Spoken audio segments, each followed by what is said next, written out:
I don't have the players turned on yet.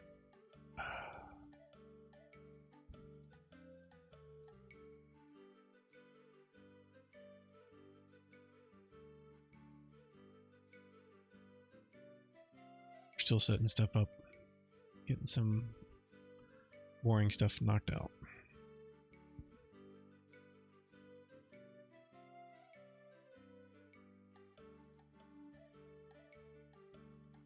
I am going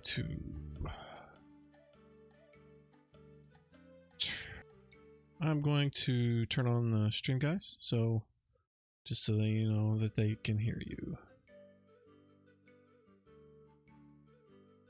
There we go.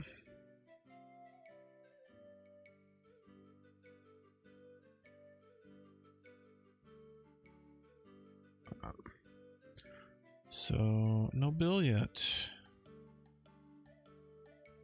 Really?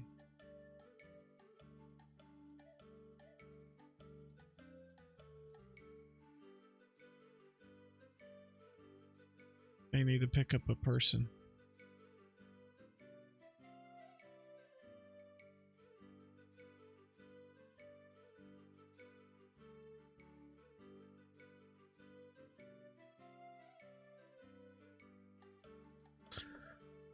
So, you guys are going to be spending a good amount of time in town training.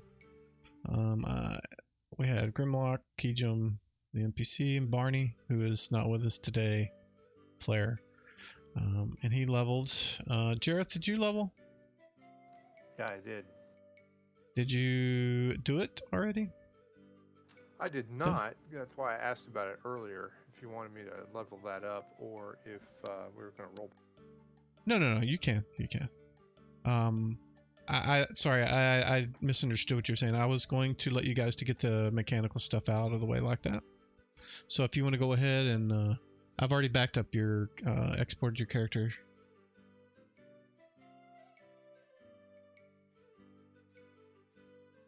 All right, it's going to take me a few minutes, but I'll get it. Okay. What you'll it's all you need to do is bring up the classes stuff from the records list on the right, and then just drag and drop the rogue right on the front of your character sheet, and it should, thief, it should add it to it, so you'd be at a 6th level. One of the things you have to manually do when you do that is when the thief levels, he gets 30 points to spend in his thief skills. You can't spend more than 15 in one skill, but you can spread them out however you want otherwise.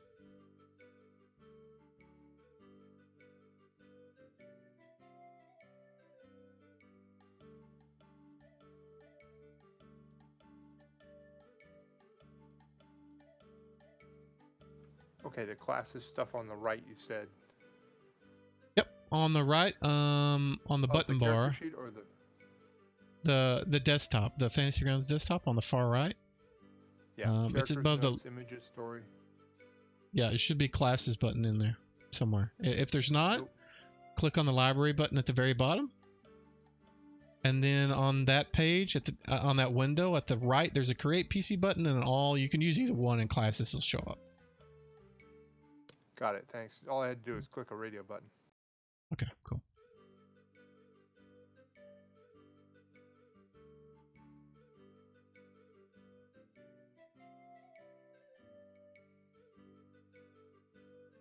And I drop it on the main sheet? Just drop it on the front. Yeah, anywhere on that front page should work.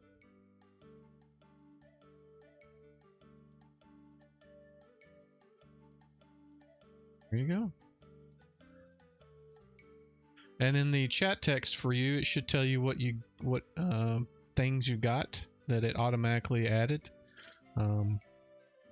It doesn't say that you get 30 points and you need to spend them, that sort of stuff, because that's something that's manually done. Ooh, 3 additional hit points. That's not bad. Although it is kind of sucky, because you get +2. That's right. So you roll a 1. God. Well, and that's all it says. Jareth gained level 6 in Thief. Gained 3 additional hit points. Oh, that's it. Okay. So no proficiencies, nothing. And your tackle didn't even change. Okay. Charles, can you do me a favor? Can you check the stream and make sure that the sound is working? One of the guys said it wasn't. Okay, thanks.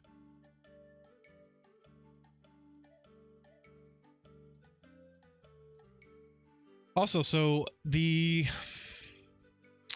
when we last played, Jareth attempted to disarm a trap and didn't make it. Opened the trap and the blade sliced out and lopped off 4 fingers on his right hand. So that is going to incur some penalties. If you use that hand while you're fighting, you're going to be at -2 with that hand, and that's assuming it's a two-handed weapon. If you can't even fight with your right hand, I mean, you can't hold anything. You only have a thumb. So, also your thief abilities will be at a reduced effectiveness if they require your hands. I mean, detect noise doesn't, but pickpockets, pick locks. I might not give you a penalty for finding traps because that's, you've got one hand and you got some eyes, so I don't think that would. But so whenever you use thief ability that requires you to use your hands, it's going to be at -20% as well. Your move silently and hide in shadows won't be affected. Okay. But aside from that, you guys can spend time in town researching or doing whatever it is you want to do related to that or other things. And Bill's not here, so Kijum will be with you guys tonight until Bill shows up. Your voice sounded fine on Twitch, by the way. Now, there was no other sound, so if you wanted, if you meant background music or anything like that, there's none of that. Really? Yeah, I just hear your voice. You didn't hear James speaking? Oh, no, I'm not. I didn't say that. I didn't mean that. I meant I don't hear clean feed coming through Twitch, and I don't know if you intended for it. Should be. Well, I'll tell you what. Let me bring up the page and see if I can. Let me mute.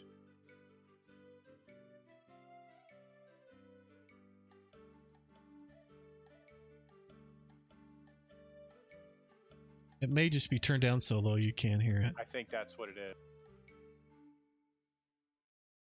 Oh yeah, I can hear it. It's just really quiet. Really... Yeah. I'll turn it up a little bit. Although the other stuff gets really loud, so maybe I won't.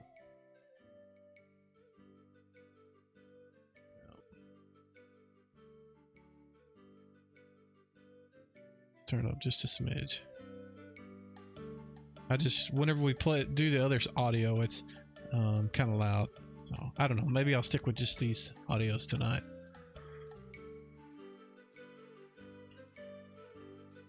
So there was a couple of things that were going on while you guys were training. One of them was Kijum was identifying a few items that you guys had. One of them was the longsword.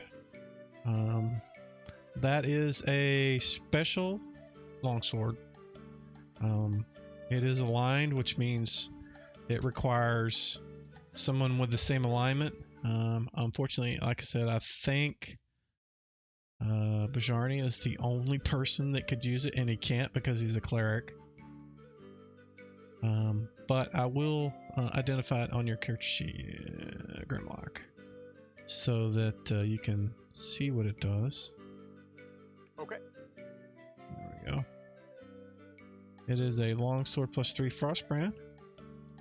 It is intelligent, lawful good, speaks several languages, has some powers.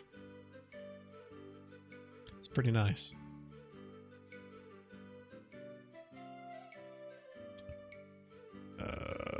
Was there anything other than that? I thought that was the only item that needed to be identified.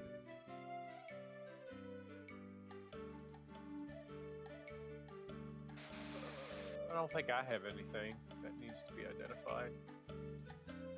You picked up a couple things. Yeah, I do have the extra ring of fire resistance, though, that I need to give to somebody. So somebody needs to take that because I don't need to. Really don't. Okay. I've already got a ring on each hand anyway. Yeah. You also got the potion of fire resistance. You basically picked up all the stuff that came out of the box. So if you want to throw that in the inventory list and somebody else can pick it up, if you want to. Yeah, I'll do that.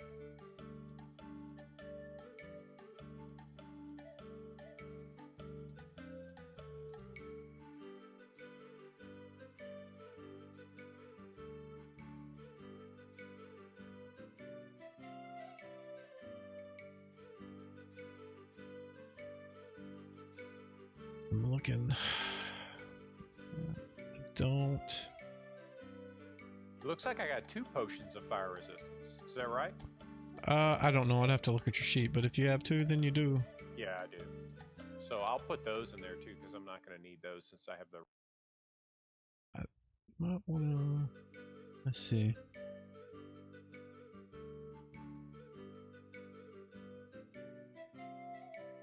Yeah, it's pretty much the same as your ring.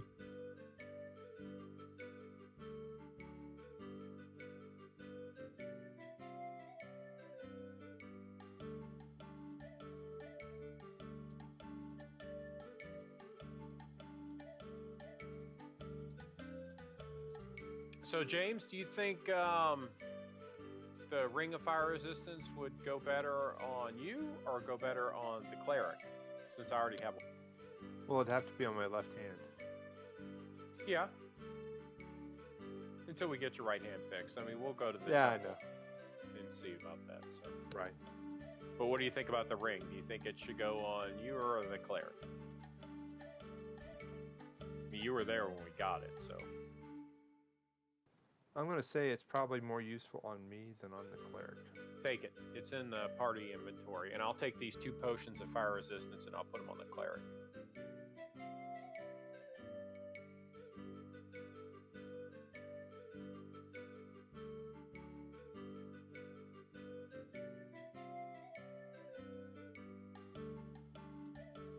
Actually, Luke's here. Luke, are you there? Yeah, so why don't you take one of the potions of fire resistance and I'll put the other one on the cleric.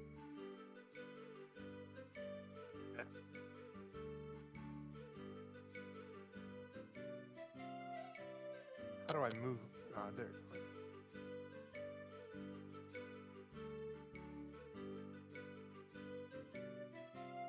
And it showed up equipped. That's good. Is Brian not joining us tonight? He is at a funeral in Arkansas, That's right, I remember. and Bill and Robbie is working tonight, so he won't be here.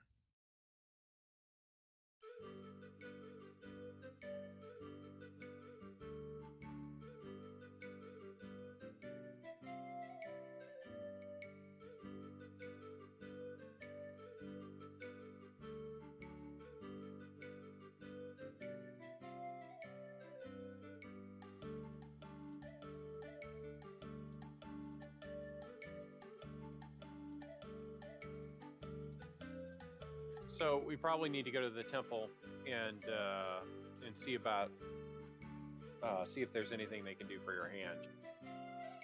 Yeah, that's So first order. of brother, business for me. yeah, brother Bjarni will accompany you. Go in there. Actually, Grimlock will go too, since he loves the people at the temple for bringing him back to life. So let's see. I'm not going to bring up the map, but you guys approach the temple, go through the large front doors, and are greeted shortly thereafter by Turjan. And he is happy to see you. You guys are the ones that restored the Cup of St. Cuthbert, so he is happy to see you and offers you some wine and a table to sit at, and ask what he can do for you, gentlemen.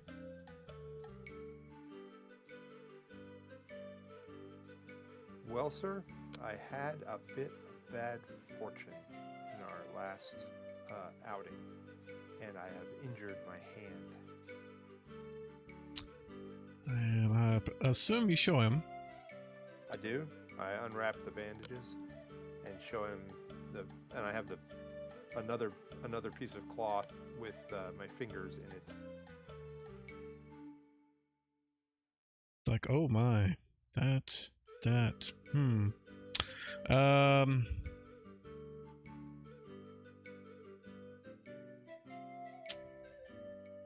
What are you hoping we could do for you? I don't.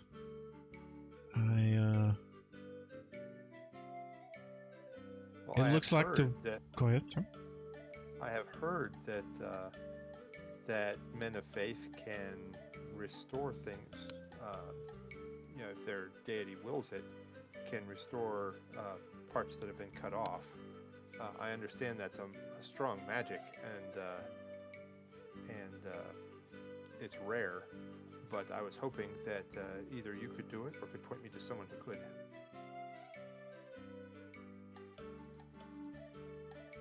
He kind of shakes his head. He seems like he's frustrated, and tells you that unfortunately he is not able to do that.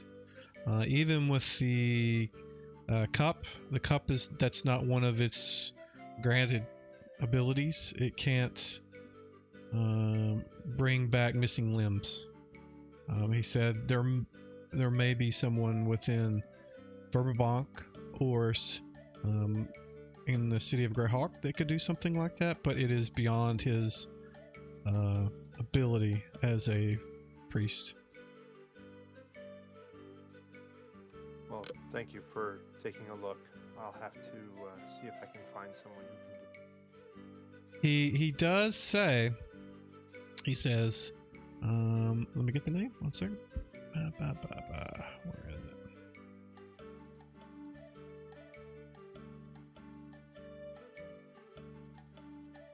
Where are you?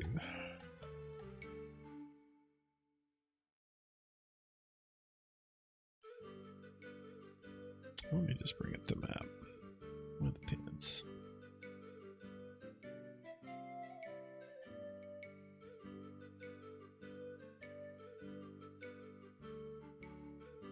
Alrighty. So, do you remember the guy that you met at? Let's see. Stories.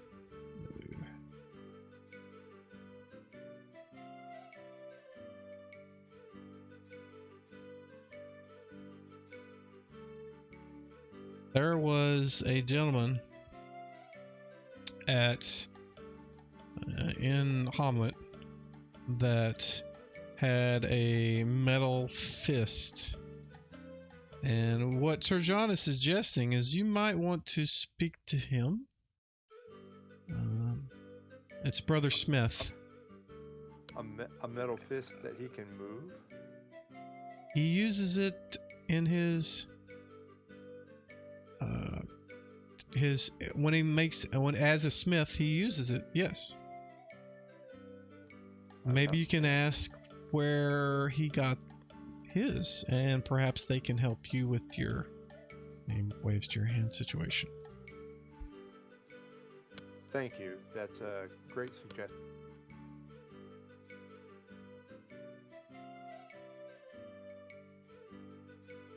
And if you want, I can Sounds bring. Like this gentleman may come in handy.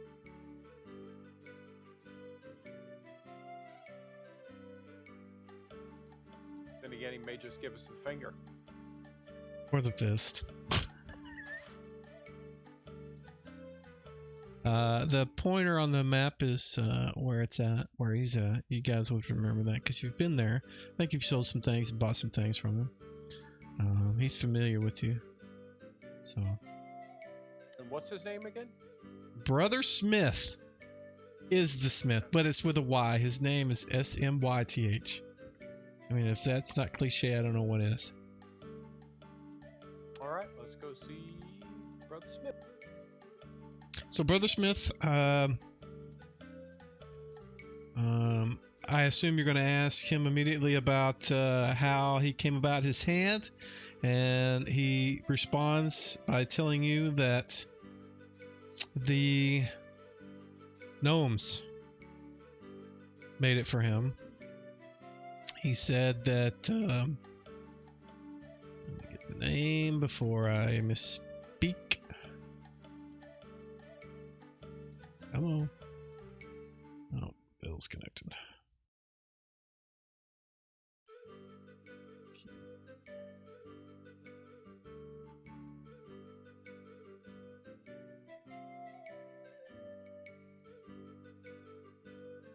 See if I can remember where this is.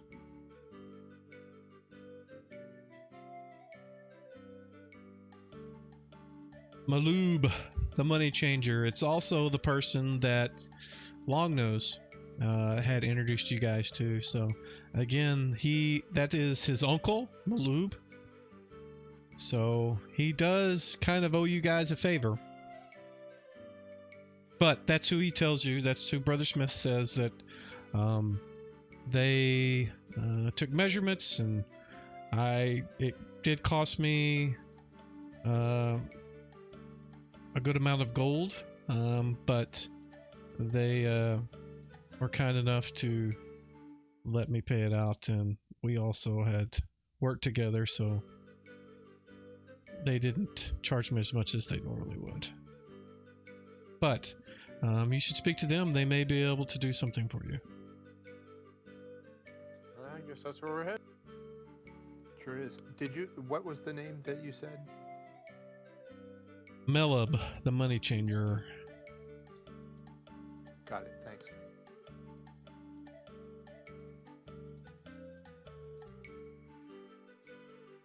And he is right here.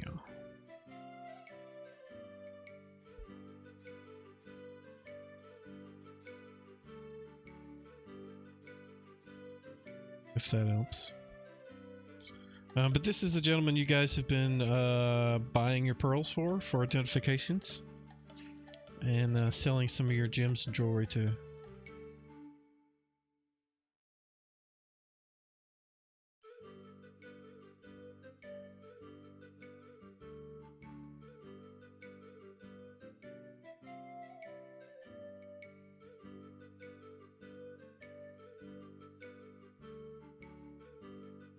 Let's go take a little while and walk over and talk to the money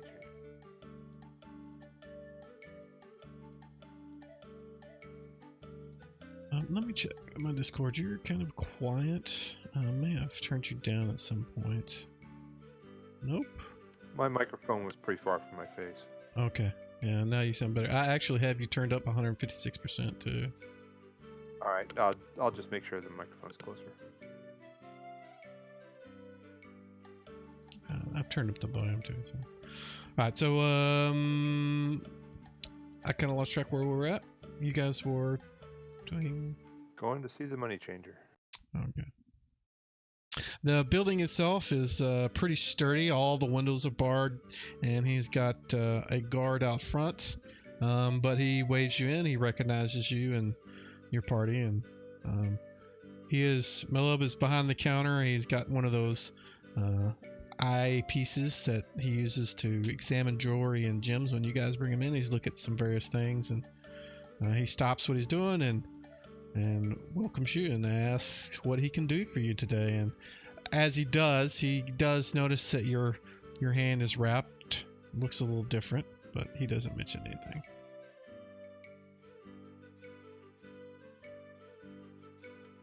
Good day to you, sir. You were recommended by the brother cleric of the church. I have a particular problem, and it doesn't really involve changing money, but you were recommended as a source of information on how I might.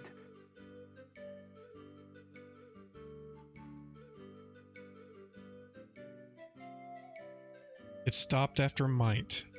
That's all I heard. Which one? Way back at the beginning? You said, I heard you might, and that was the last I heard. There was nothing else after that. I heard you might have information on what I can do because I've had an accident and I've lost my fingers. He seems kind of excited. He says, "Oh, really? and he kind of gets up on top of the desk because you're much taller than him, the countertop, and he says, "Let me see your hand." I'll show him. He looks at it. He kind of the Brother Barney has healed you, so the wounds are kind of all sealed. It's very scarred and everything. But he takes wrappings, gloves, whatever you have covering it. He looks at it. He's saying, "Oh, you still got your thumb," and he's just kind of it looks like he's taking some calculations in his head, and he says, "Yes, I made a gauntlet for a fellow that lost his hand." About 5 years ago, but he never came by to pick it up. I think he didn't make wherever he was coming back from. But I can adjust it. We can take the thumb off, resize the brace and some of the glove, and I think it might work. It was made for somebody with a little lighter fingers than yours, but I think it'll work. And in fact, it won't even interfere with your ability to use your skills, your certain skill set. Out. He says, it is a costly piece of equipment, and I can certainly let you pay it out over time, or maybe you can just provide me with some nice trinkets that you bring back from your adventures in the temple, which he knows because you guys bring back stuff all the time to sell it to him. But normally something like this would cost you around the range of 10,000 gold pieces or more. But in your case, since you rescued my nephew, Longnose, I'll reduce that to costs to me, which is 5,000 gold.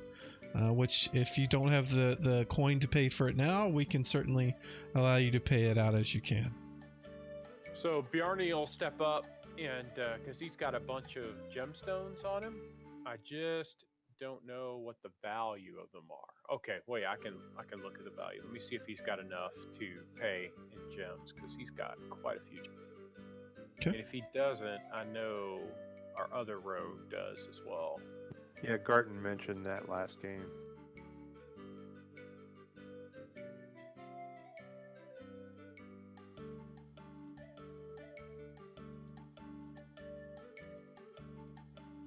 And how many platinum or how many gold are in a plat? 5.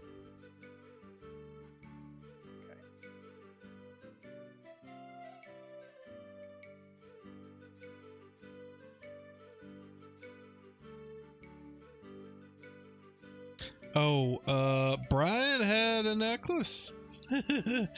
I can't tell you guys that. No, I think we've got enough to cover it, James, because we also have a lot of currency. How much currency are you? I'm not carrying a lot of currency. Let me look at my inventory.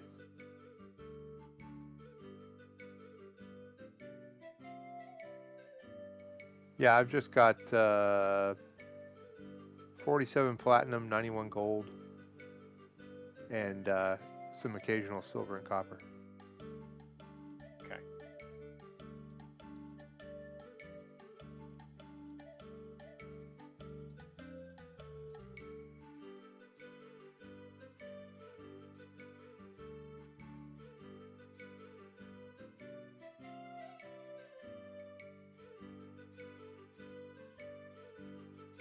So, what? And I'm going to do this because I know this is what Garten would suggest.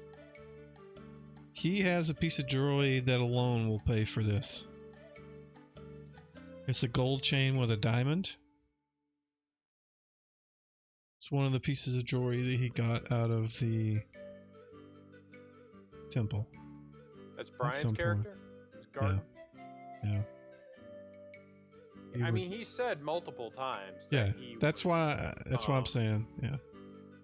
That he would pay for this sort of thing. But even if he doesn't, though, we have enough because Bjarni's carrying 1,300 gold and 200 platinum. I'm carrying 1,300 gold and 100 platinum. Plus, I probably got another just 1,500 at least, if not 2,000 worth of gems and jewelry on Bjarni as well. So what I've done is I went ahead and removed the item from his inventory, and you can, if you guys want to pay him back or do something different when he shows up, we'll just assume that's what was used to pay for it, and you guys can discuss it later. Looks like Bill's on. Bill, you there? If he's speaking, I can't hear him. I don't hear him either. We'll keep going. I put him in the party sheet. It looks like he's actually connected it in, so we'll there we go. wait for him. There he is. Hear me now? Yeah. I'm sorry, guys. having some difficulty, but yeah, I think I'm in fantasy ground. Right. Let's see. Alrighty.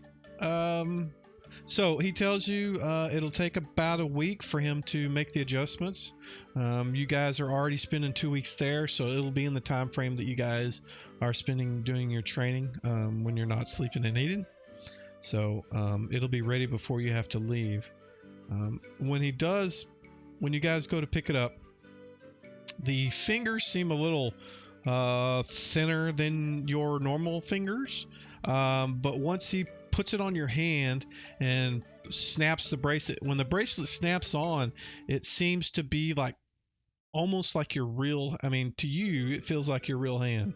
You know, if you know, like Luke Skywalker in the black glove, you know, he just slips it on and you can't see the mechanics of it, but that's the way it looks. You know, you slip on the gauntlet, your thumb is still there, your fingers are now silver, but if you can cover them with a glove or a gauntlet or something. In fact, let me put, I've got a little item I'll put in your inventory. Let's see, where is it? There you go. Put it in your inventory. But after some time, you kind of, you don't, the sensitivity on touch is actually there as well. It's not just fingers that move when you tell them to. They actually feel. He says that you can. Wow. He says you can. It actually it's the same. If you touch something hot, it'll burn you, but it won't. You know, obviously melt your fingers. If you can deal with the pain, you can touch something hot. Obviously, your thumb is not. You know, going to be able to deal with that, but your other fingers and the palm part of your hand that's missing would be able to cope with it. What metal is it made of? Are you asking? Or are you asking me or asking him? I'm asking him. What metal is it made of? Should I be careful about it rusting or? Oh no. He seems almost insulted. He's not, because he knows you're not familiar with this type of stuff. But he says it's kind of it's a mix of mithril and some additional materials that I've worked with a smith to forge this. It's part of a secret. You know, Brother Smith and I are the only two people that in this area that are familiar with it. So. But it should outlast you by many centuries. That sounds outstanding. Thank you very much. I just wanted to know what I should do to take care of it. He says just keep it clean, and every now and then take it off and clean where it connects. You know, where you latch it on. But otherwise, it should be fine. You shouldn't need to oil it.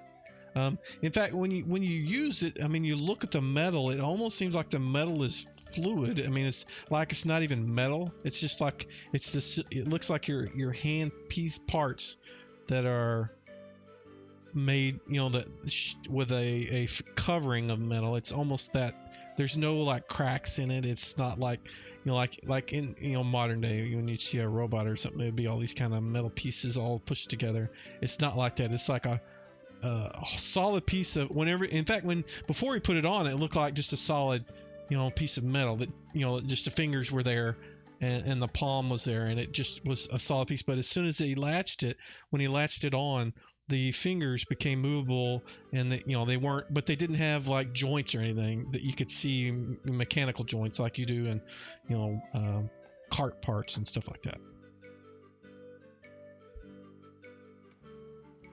Well, sir, this is really outstanding, and amazing. I'm pleased to have it, and I don't know how to thank you enough. He says, well, just stay safe, and thank you for rescuing my nephew. He is very dear to my heart.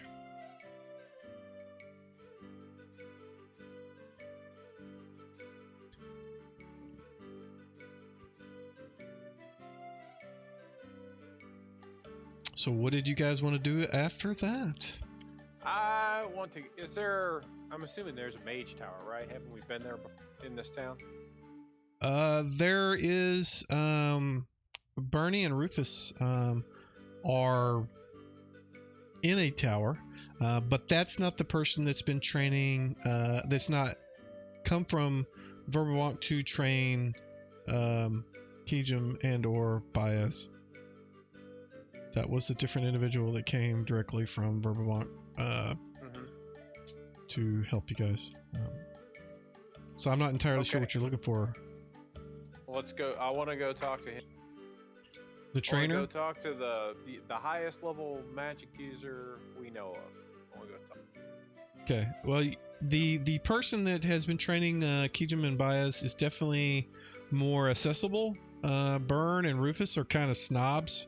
They don't really take audiences. I mean, they seem to be into their own thing, kind of rude, and don't really care about you guys. I mean, they would do something, and they have, but it takes a lot of effort. And the other guy is definitely more forthcoming as far as your past experiences. So what I'm before we go, I'll talk to the party, and I say, guys, we keep running into this problem. We're running into tougher and tougher monsters, and I've spent my entire life training with this axe, and it continues to do nothing against them. And now we've got this amazing longsword here that seems to be some sort of artifact. And now that we have something enchanted to this degree, I'm wondering if we can find someone to either transfer an enchantment off of there onto the axe, or maybe use this as collateral to find a magic user that can do that for us, that can enchant it. And this guy is from Verbabonk, and so he probably, if anybody would know if something like this was possible, he. After my thinking.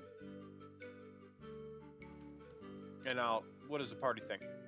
What do you guys think? Well, I've seen that problem that you're describing happen, where a hit that should have hit just got deflected off, or the wound just didn't stick. Hey Stefan, how's it going? On the monster.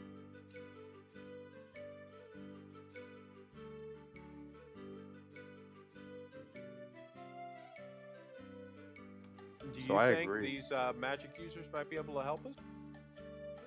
They would be the people who could, if anyone could. Yeah. I would say so. So what do you think, Luke? Miramar?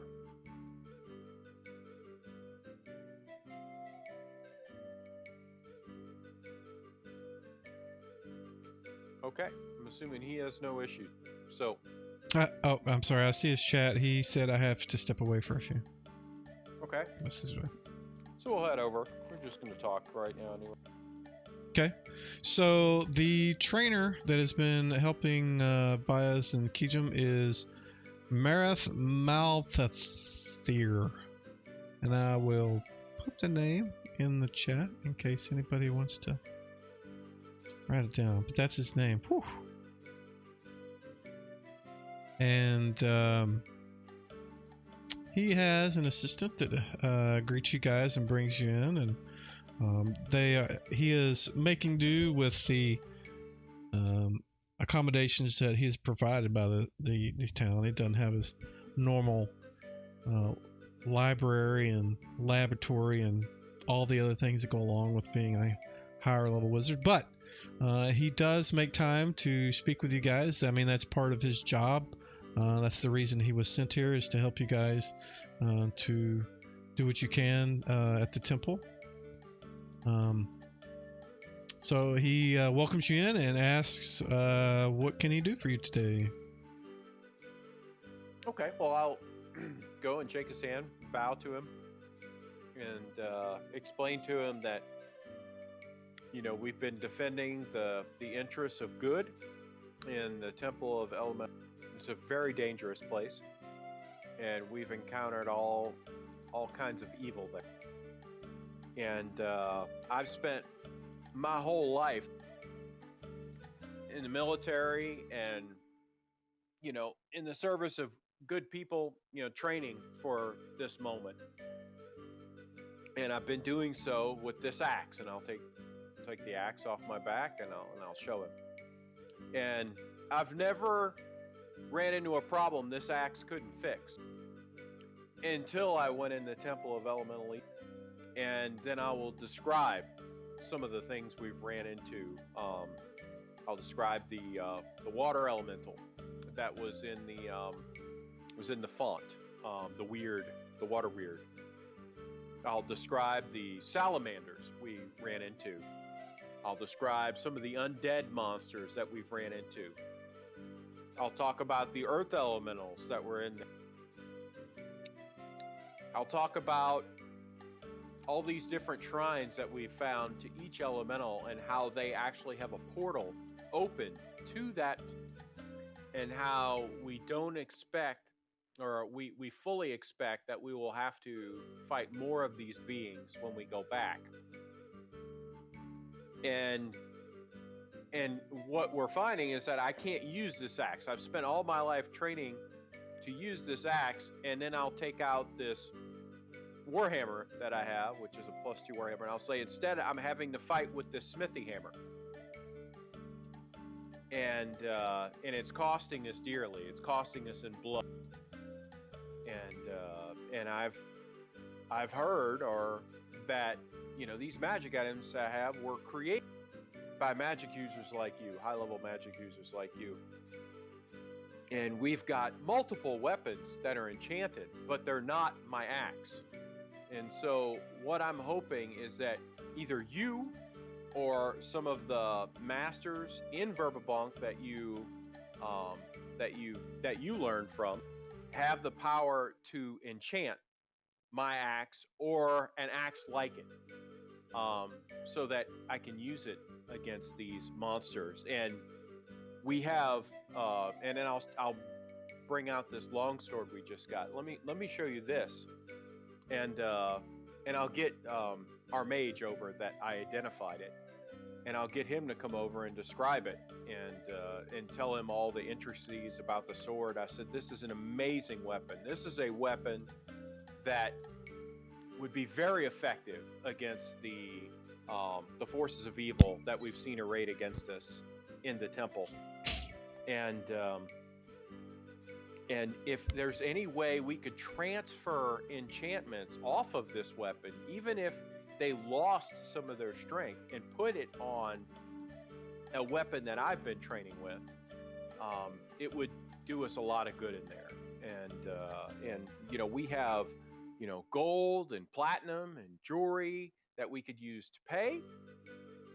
We also have other magic weapons that we're not using that I'd be happy to use in payment. We have plenty that I could give you in collateral. Is there anything is there anything you can do to help us, or is there anyone that that you think I could talk to help us with it? And the whole time he's kind of sitting there stroking his wizard beard, and he's kind of nodding as you're speaking. He seems to be patiently waiting for you to get to the end. He said, "Of course I can do something, although in the case of this sword," and he's pointing at the sword, he says, that particular weapon is very special. It would take a very special what's the word he's looking for? I'm trying to think. A very special vessel to move it to. He says, "What? You've told him about the hammer you have. What other things do you have that are magic?" So I have this +1 shield that's on me, and then I also have my throwing axe. I'll show him my axe of hurling that I have. And then I don't know if any of you guys have spare magical weapons laying around. Let me look in Bjarne's inventory. I think he's just got the Morning Star +1. He when you bring out the throwing axe, he says, that. And he also says, let me see the hammer and the axe, the throwing axe. I'll hand him I'll give him the +2 warhammer and the +1 axe of. Okay, so he puts them both together, and he looks at it, and he starts doing some. He looks like he's waving his fingers in the air, and you kind of realize he's doing calculations in his head, figuring out something. And he says, "Okay, I think this is we can use these two. What we'll need to do is we'll have to have the smith make you use these items to create you a new axe head." You can use whatever shaft of it you want, but the axe head needs to be made of particular metals and of magical type. And these two are enough to make the large axe head that you have. He says, however, there is a problem with transferring the essence from this sword to that axe. This particular weapon is intelligent and has its own personality that I cannot transfer. The weapon itself, and mechanically, what he's telling you is he can if you allow him to take the axe and the hammer and have them reforged into the head of the axe that you want, he can transfer the essence of the Frostbrand into the axe. But all the other stuff is going to stay on that longsword, and it'll be a longsword +1 with all the other stuff that none of you guys can use. So, well, maybe we could talk about offering them the remainder of what's on that sword as pay. But I don't know. Like, I don't know if I'm assuming since the longsword had all these magical special properties that it would be of value to some. Absolutely, and he is certainly willing to entertain the idea of him having that in exchange for doing what what he wants to. It will take some time to have the smith do whatever it is that needs to be done to make your axe blade, and you can certainly have him make it in whatever fashion or style that you want. But he seems to be in agreement with that. If you were going to give him basically the sword with those special abilities as a +1 sword, and then they will transfer the essence of the rest of it into the axe. So in effect, you will have a +3 Frostbrand axe. That would do wonders in the Temple of Element. He says, well, I can tell you the only reason this is possible is a wizard from many years ago called Blackmouth made the transfer essence spell. So that is... Thank you for... That is what we will be using. It will take me some time. Give me a couple of days after you've got the smith to... Now, keep in mind your throwing axe and your hammer are going to be destroyed in the process. They will no longer be usable. So. And the thing is, does Brian have any other +1 weapons or anything? Because I'd rather not get rid of that axe of hurling +1 if I can avoid it, because I do use that. I know. I don't think he does. Let me look. And it's not necessarily the type, the plus on it. It's the size and shape, Yeah, I what get it's it. used for. So I- basically what he's saying is the hammer plus the axe together, of the quality that they are, will meet the requirements for the +3. Basically, I mean, a what about Frostbrand the- is a +3 weapon. What about the +1 shield though? That's No, got a lot of the metal. shield is, yeah, it has metal, but it's not the same type. Okay, got it. So. Well, if that's what it costs, that's what it costs. So if we don't have any other +1 weapons that people are, then we'll just use the axe, and that's fine. I'll Thank you just for pick up, following a Tennyson. regular throwing axe here in town. Use that when I need it. That sounds good. Although it won't be as awesome, but it definitely will be useful. So what it'll take is if you go to Brother Smith, he will take the items, and he tells you it will take at least a week to do the reforging of those items to an axe head, and then it will take a day or two actually 3 days for Marath to do the transfer of the axe effects. Do you want me to transfer all the items in the party? You can, yes. I'm going to try to make you an axe thingy real quick. Give me a second here.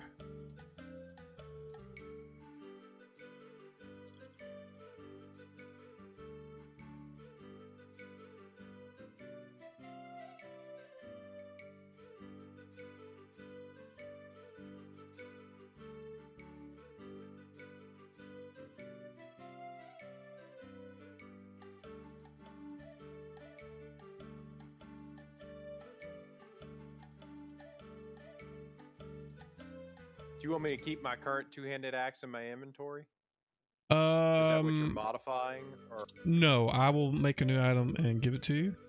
So, I mean, you can. I'll just assume I give him the two-handed axe as well, so that he can use the shaft from to go with the blade.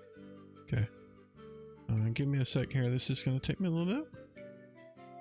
Let's see. Where is your two-handed axe? Do we want to take like a 10-minute break or something while you're doing this? Actually, yeah, if you guys want to, I can do that. We can come back at, say, 9:15. It probably won't take me that long, but I will make the item while you guys are taking a break, because you guys don't need to be here for this. So. Okay. Come back at 9:15. They are on mute. Let's see. Where is his axe? He doesn't have it on the sheet. Two.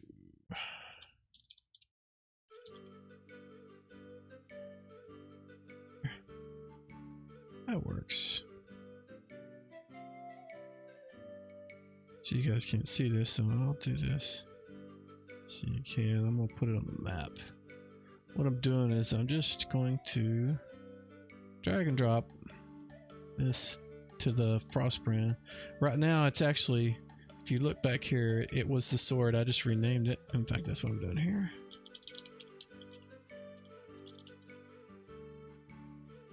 I've changed the name there. And here I just drag and drop this for the damage stuff. I'm going to delete this. So now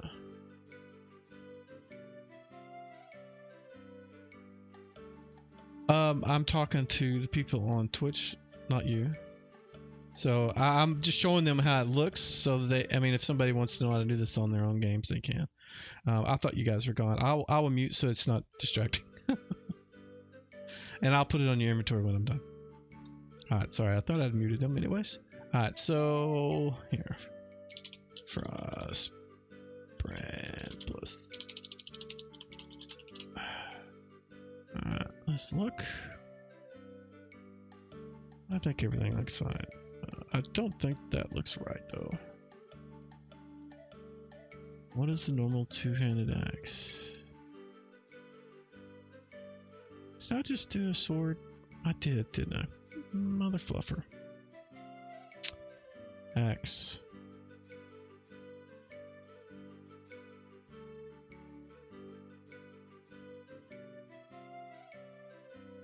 think what I did was use the same stats from the two-handed sword anyway, so maybe it doesn't matter. Let me look in the combat and tactics and see what it says about weapons.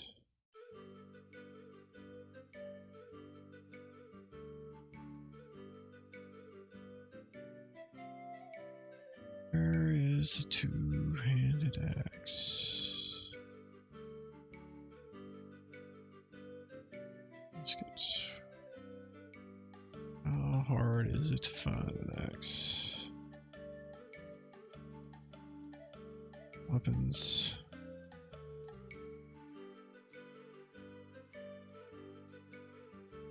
And what's it? 1d10, 3d6. So it says its initiative modifier is 10, so 7 would be correct. So two-handed axe, not sword.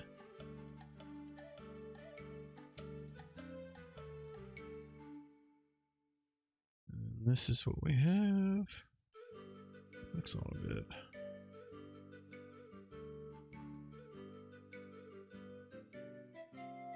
Put it on his character sheet. I still don't see he actually has a two-handed axe in his inventory.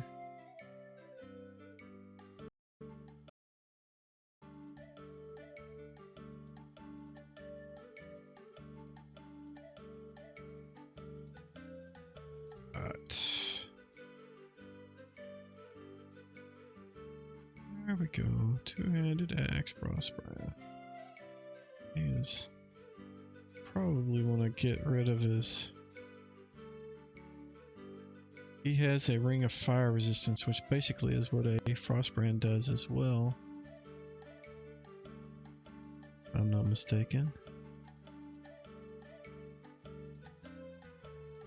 Yes, it does, so he won't need the ring either. I need to make sure that has that effect, and it does right there.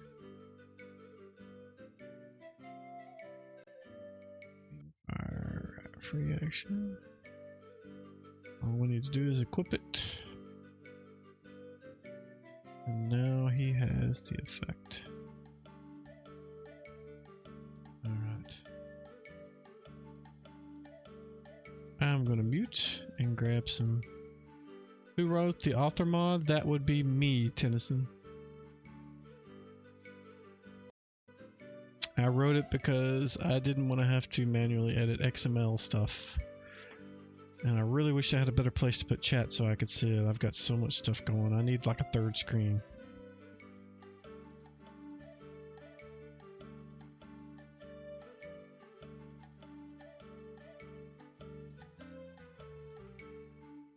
Yeah, I wrote that to because I like to do things within the tool that I'm making it for. There are certainly some limits in Fantasy Grounds that keeps me from being able to do some of the things I want to do.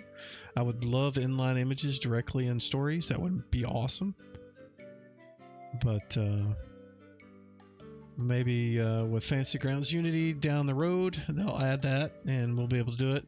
But once FGU comes out, I'm going to try to do some additional, maybe some markup languages to where you can do text wrapping around images. I think that's really the only thing that it lacks. But yeah, it would be nice to have that.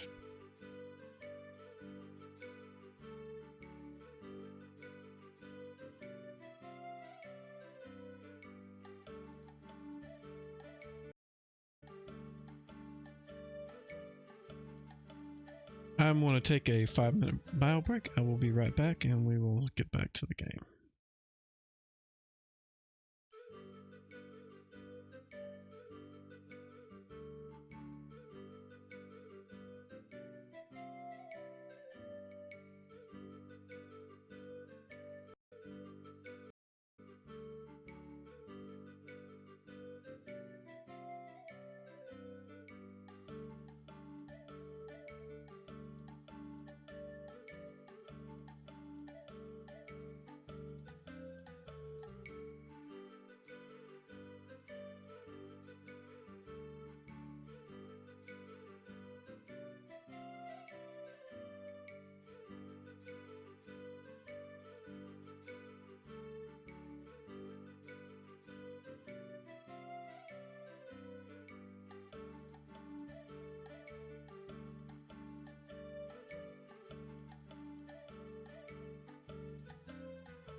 They are still in Hamlet. They've been through Nulb, but they had a bad experience there, so they kind of avoid it now.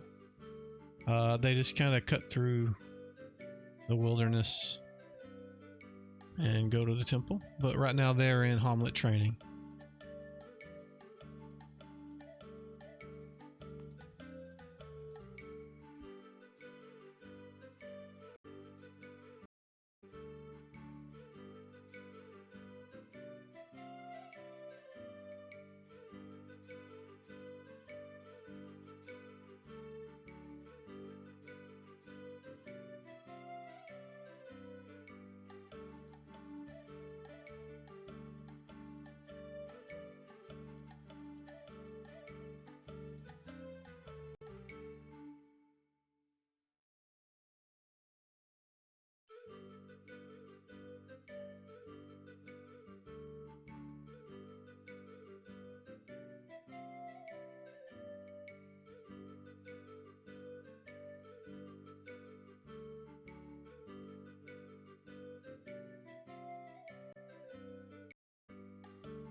So I'm not sure what happened to Luke. I'm thinking maybe he just had a vocal emergency he had to deal with.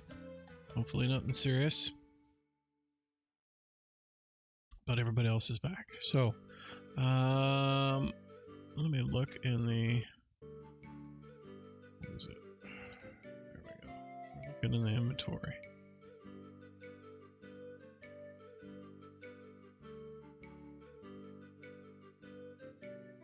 That, and that, and that, and that.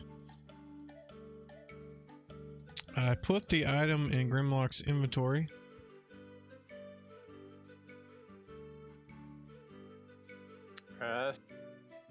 And it should have gave you the weapon ability for it.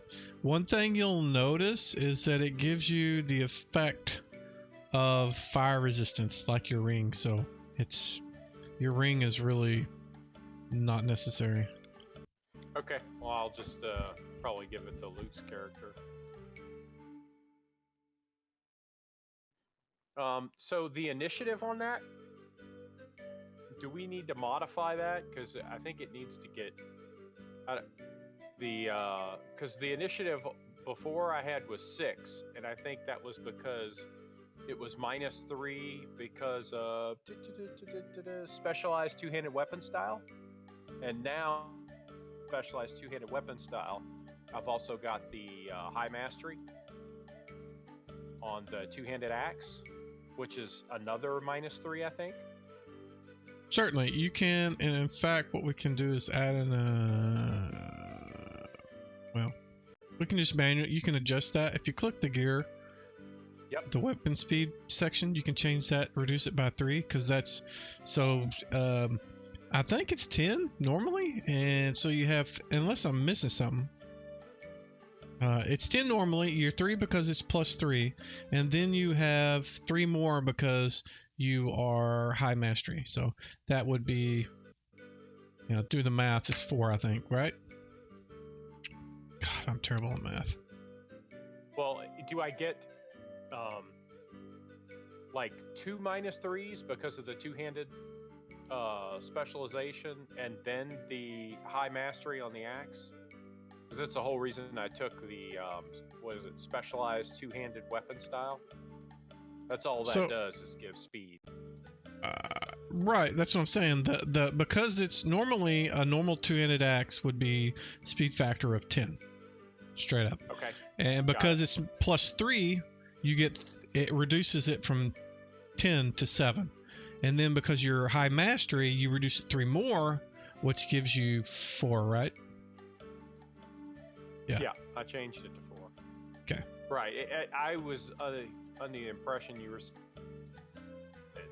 that it went down from 10 to 7. But what you're saying is that it's at 10, and because I have specialized two-handed weapon style, that it goes down to 7. And then it goes down 3 more because I have a high mastery. Is that right? Specialization doesn't change your speed factor. That's the high mastery that changes your speed factor. Right, but there is a two-handed weapon style, right? And it says, and I have that too, which then it would be. Speed factor drops by 3. Then it's 1. I forgot about that. Yeah. Then it's 1. Yeah. I don't have a problem with that. No, me neither. You're fine. Oh my god. But yeah, the magic item gives it, because it's magic, it makes it even easier to wield. So it reduces the speed factor by 3. And okay. my wife made chocolate chip cookies. I am gonna regret this tomorrow. Oof. Yeah. So I will thank Marith very much. I asked him, was the longsword, the +1 artifact longsword, was that enough of a payment, or do you require more from us? It is certainly enough payment for the service. It's the special abilities. It's not an artifact, but it certainly is. Having a weapon that is intelligent is very uncommon. So they are certainly going to make sure that some knight or someone of that caliber gets it. Okay. And I believe I put Baez on the character sheet thing. Let me get rid of key. Oops. Alright. There we go. I think everybody's on there. That should be on there. So I'm looking through the weapons list, and under items, throwing axe on there. Would it be under something else? It's just axe. Yeah, I don't see just axe either. All I see is arquebus and arrow, 2 different types of arrows. And maybe it's because I'm doing this wrong.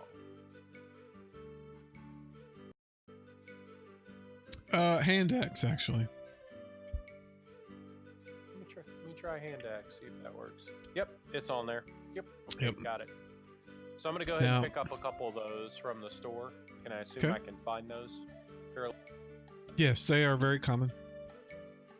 The hand axe range is not 180 like it was with the axe of throwing. It is 30, just so you know. Okay, this is what it is. The benefits outweigh the negatives. And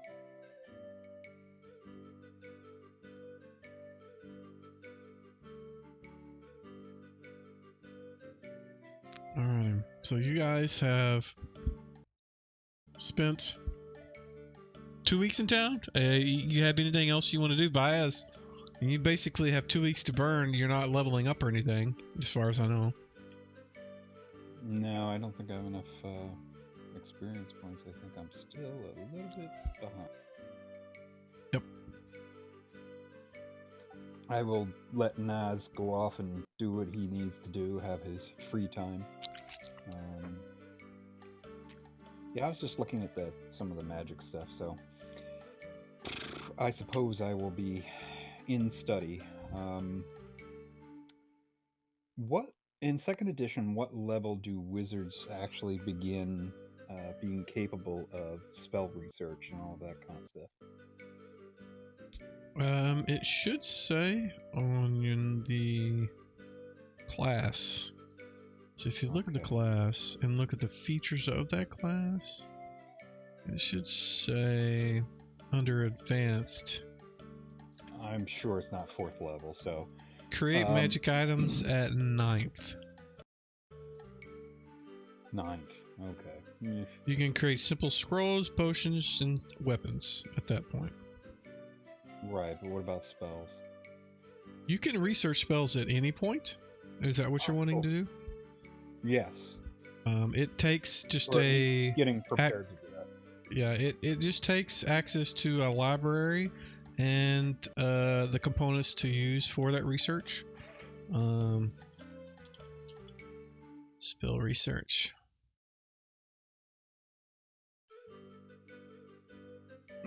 Yeah, I saw some rules in the Wizard's Handbook regarding stuff like that, but I did not look in the player's.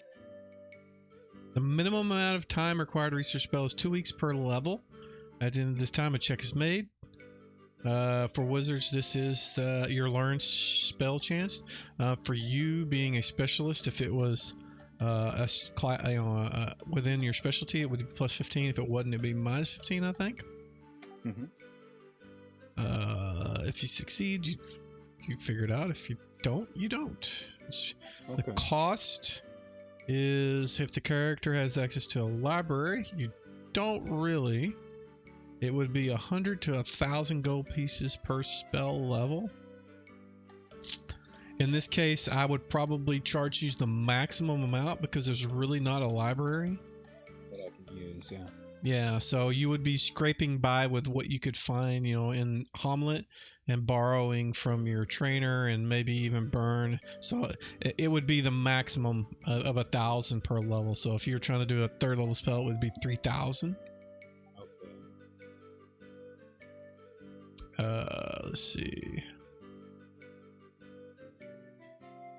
That's really all there is to it. Oh, okay. All right. You just need to spend the time. Okay. Well, if I have can at least getting started on it, if I can pull it off in time allowed, then I'll attempt it. But yeah, I was thinking of. I'm definitely thinking of an abjuration spell, which I specialize in. And I was looking at spells, trying to figure out maybe what level this might be, but the idea is kind of a personal warding spell, like warding of. I might call it like a warding of retribution. So basically, one of the fighters, let's say Grimlock, I can cast this ward on him, and it works kind of like a glyph of warding would. But the trigger is if he gets hit in combat, the same damage is dealt back to whoever gave the damage to him. So you're talking something like Fire Shield. I mean, that's pretty much exactly what Fire Shield does. Does it? Yep. Reflects the same exact damage back? Yep. The spell can be when the spell's cast, and it's only self too.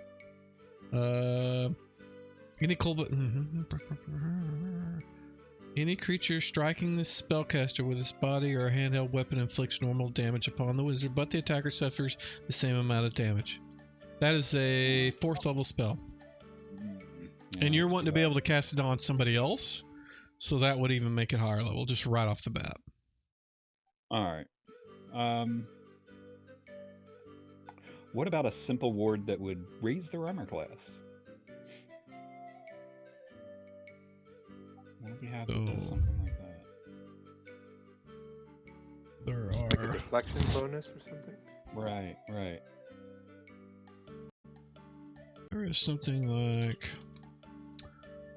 Barks can, which is a druid spell. It's not yours. Let's see what it is. Alright, I'm looking through wizard, the abjuration list for wizard. Gives +1 AC for every 4 levels. What level is it? It is a 2nd level alteration spell for priests.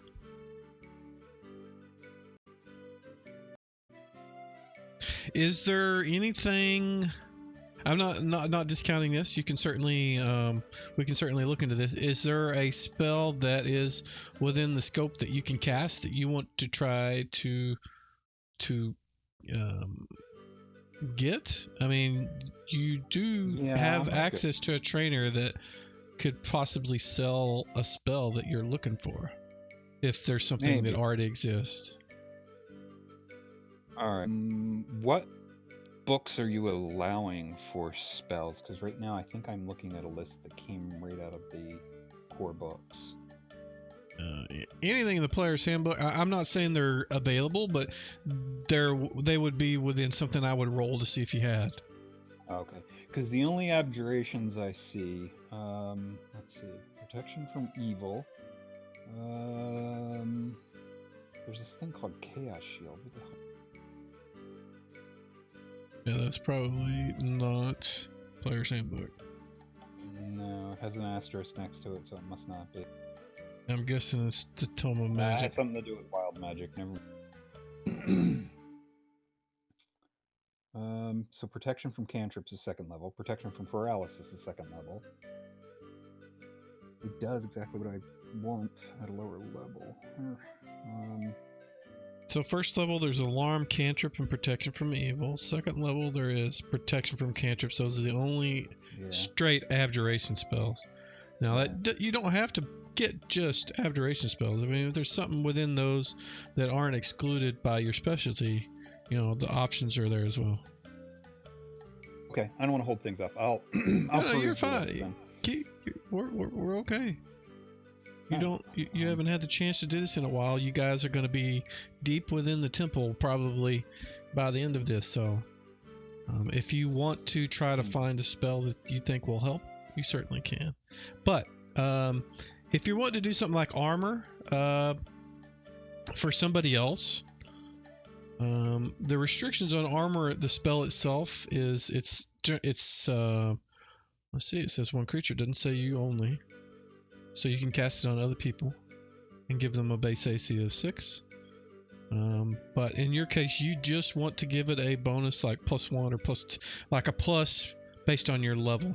Is that what you're saying? Right, because I'm trying to stay within the realm of abjuration here, and I was thinking either a boost to armor class or perhaps protection from a particular type of damage. Because you get protection from cantrips, paralysis at 2nd level.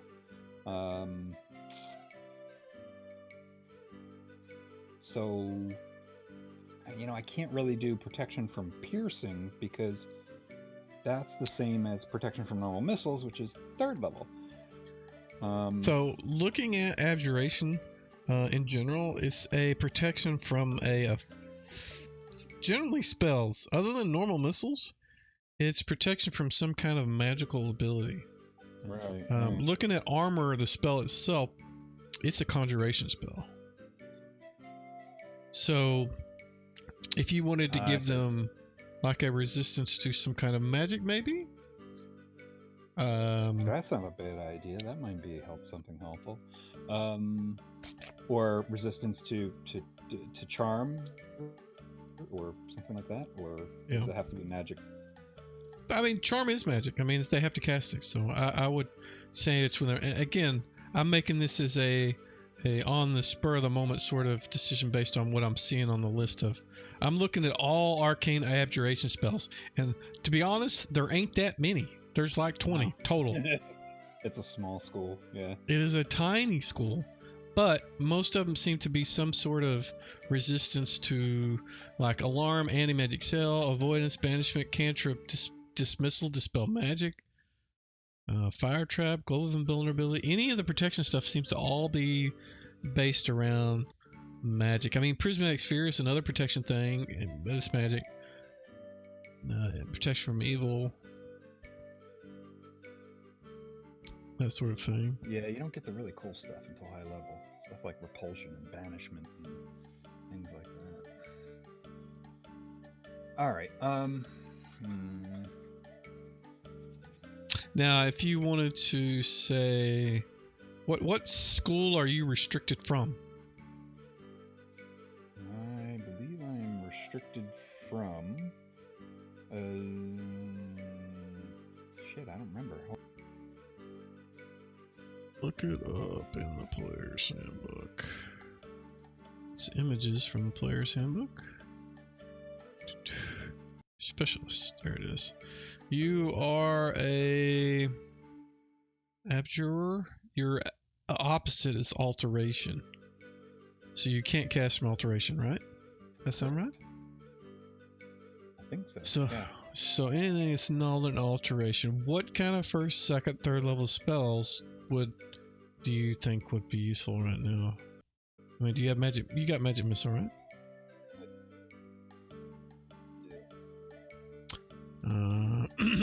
Do you have charm person? Do you have sleep? Yes. Let me look. And I'm mentioning because these are spells that he has. You have identify? I don't think you do. Definitely got identify. Let's see. Do spells. I've got change self, shocking grass, spook. There's an asterisk next to them, so I think maybe I didn't learn them. Alarm, charm person, detect magic, find familiar, identify, magic missile, mending, not learned, mount, not learned. Protection from evil, read magic, sleep, and wizard not learned. Then I got a bunch of second level spells in here, some of them not learned.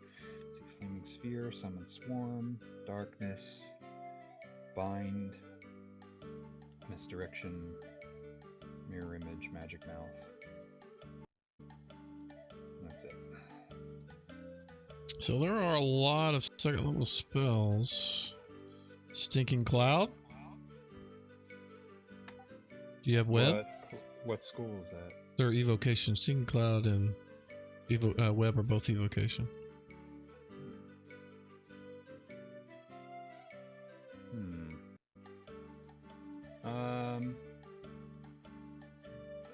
Is a second level spell? Yeah, let's do that. I think that would probably be more useful than Stinking Cloud, because Stinking Cloud will mess up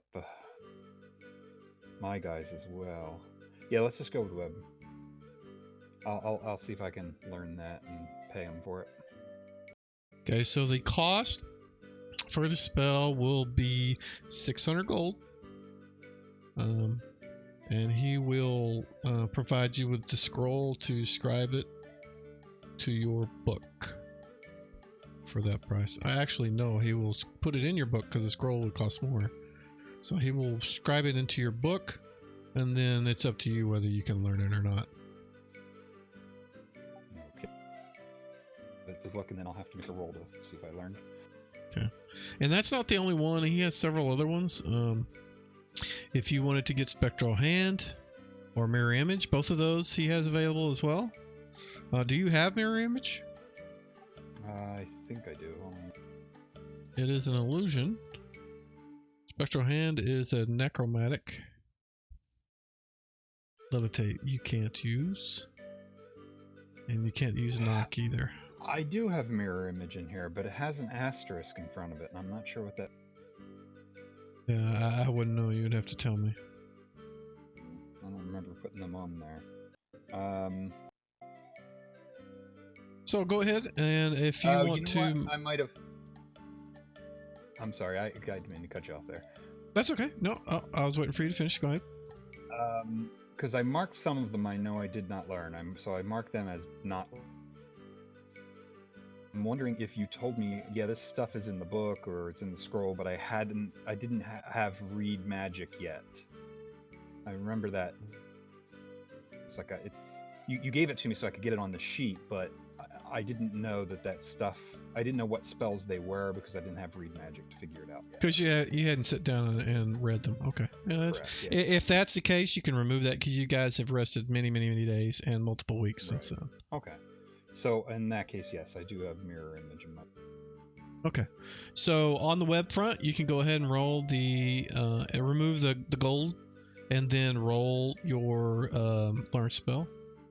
All right. So I subtracted 600 gold, and then I gotta learn. That's gonna be my main tab. Let's see. Intelligence. Learn. Ooh, 70%. That's not.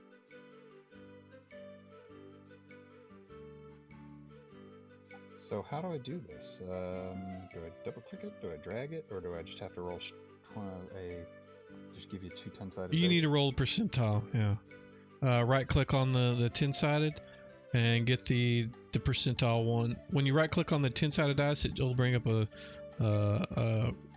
there you go. Yeah. All right, you made it. You learned it. Awesome. All right. Web. All right. So you can drag and drop that one. Anything else you want to? Again, you've got plenty of time. You've got 2 weeks that they're all off doing their own thing. So you could spend all your money and all your time just trying to learn spells or whatever you want to do. Drinking contests. I don't know. Yeah. Come instant kick his ass. There you go. Second level spell.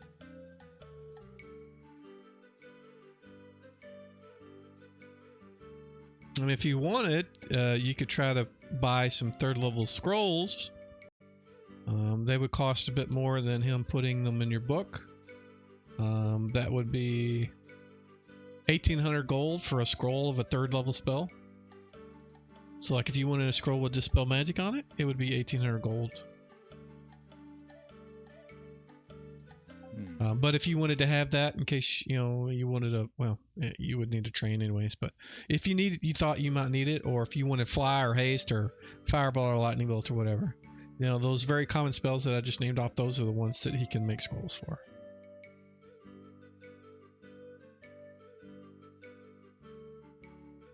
Now I don't know whether you can cast those. I didn't even look. So, but Dispel Magic is an abjuration, so there you go. Oh, is that a third level? It is. But I'm not going to be able to memorize that and cast it. No, but if you wanted to buy the scroll to have it, to cast Dispel Magic, if you needed it, you certainly could. I'm just saying, if you want to buy some scrolls before you guys go back, you can.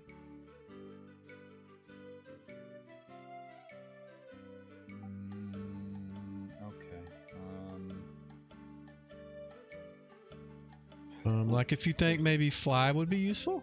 Let's see, what is that? I can't. You said alteration was my opposite school, right? Yeah, you can't do fly. Can't do I just realized that. No. Wow, you can't do Mel's Minute Meteors either. Or shatter. Or slow. Or water breathing. What was I thinking? I don't know. I just saw some of those cool higher level spells like banishment and stuff. And Vampiric Touch.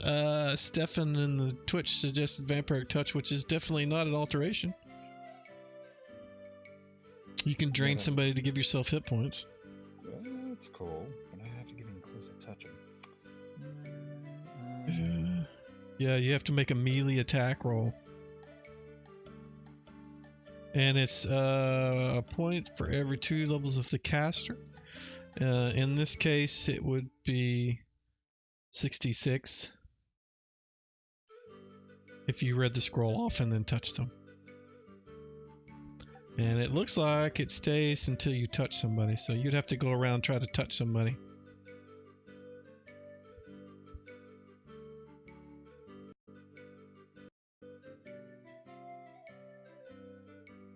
But if you're good, we don't have to do that now either. I was just going to suggest it if you thought there was something that you wanted to have as a utility scroll in case you needed it.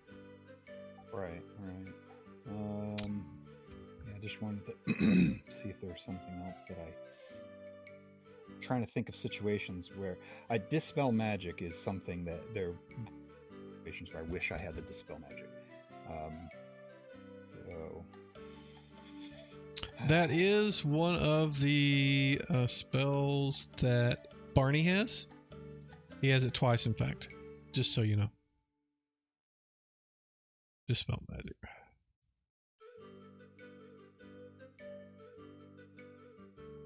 Okay. What would the third level spell for the scroll for dispel magic?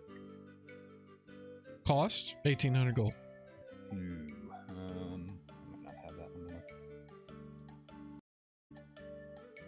You can borrow some money from your buddies. Let's see, 1,800. I've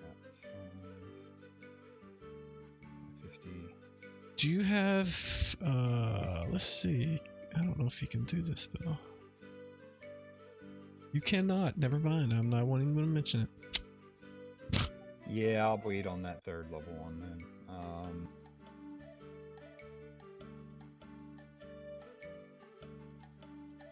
Right.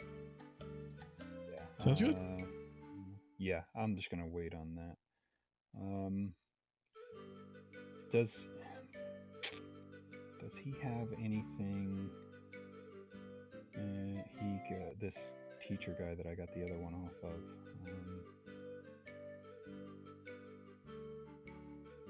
We could make use of. Read. No. Well, there is visibility. That's always a good spell. Invisibility? Okay. Yeah, there's glitter dust. These are all second level has a lot of utility spells, but invisibility, glitter dust. If you're fighting something that's invisible, you've got ESP, which I think works through walls. Like if you want to see if something's on the other side of a door, you can ESP it.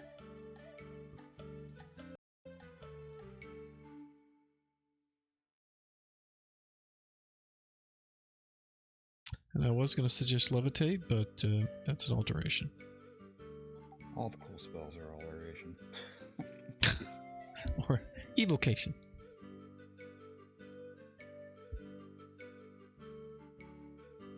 Yeah, Stefan, I would not have picked an Abjurer as a specialist at all.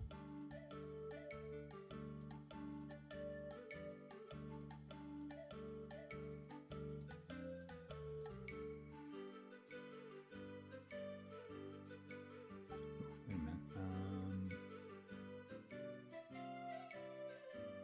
Forget. For every 3 levels of experience as spellcaster, another minute of pastime. This does not negate charm. That could be useful in some situations, but we usually kill anything we find, so enchanting them to forget that we had even encountered them probably not going to happen. It would be useful for, like if you were meeting somebody in town and you upset them, you could cast that and boop, they'd completely forget that you did it. That's true. Yeah. That kind of stuff. And glitter dust. Trying to remember what the hell that does. Glitter dust. It's an AoE spell to make invisible things show up. Right.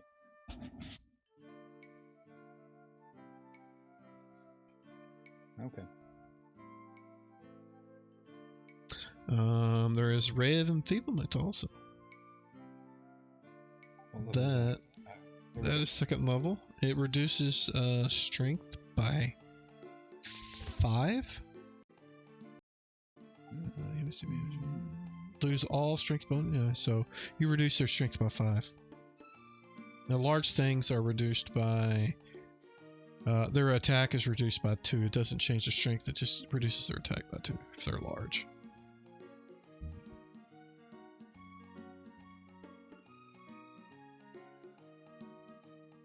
Okay, let's go with either glitter dust or invisibility. Does he have either one? 1 second.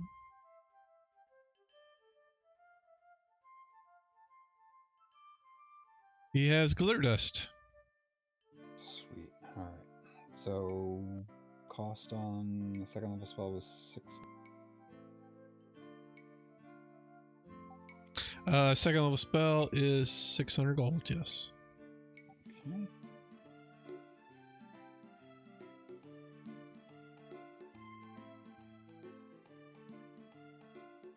Crap. Ah! 100. Jesus. No, that What sucks. the odds of that That happening? sucks. 1 in 100. Fuck you. Yeah. So unfortunately, Well. you have it in your book, so you can go ahead and drag and drop it in there, but put it as unlearned. Shit. Oh well, it was worth a shot. All right, I'm Yeah. done. Yeah, you've got it at least. So next time you level all these abilities that you can't learn, that you missed learning, you can retry, and we can do that. All right, so Luke, you're back. Did you have anything you want to do in town? Maybe I don't remember if you were leveled or not. I don't think you were. I didn't have enough, Okay. so I would actually be not in town for the majority of this time frame. I would be spending neighbor, and if anything, coming into town and kind of speaking to Droon, since he has a bear, and Tabor is very similar.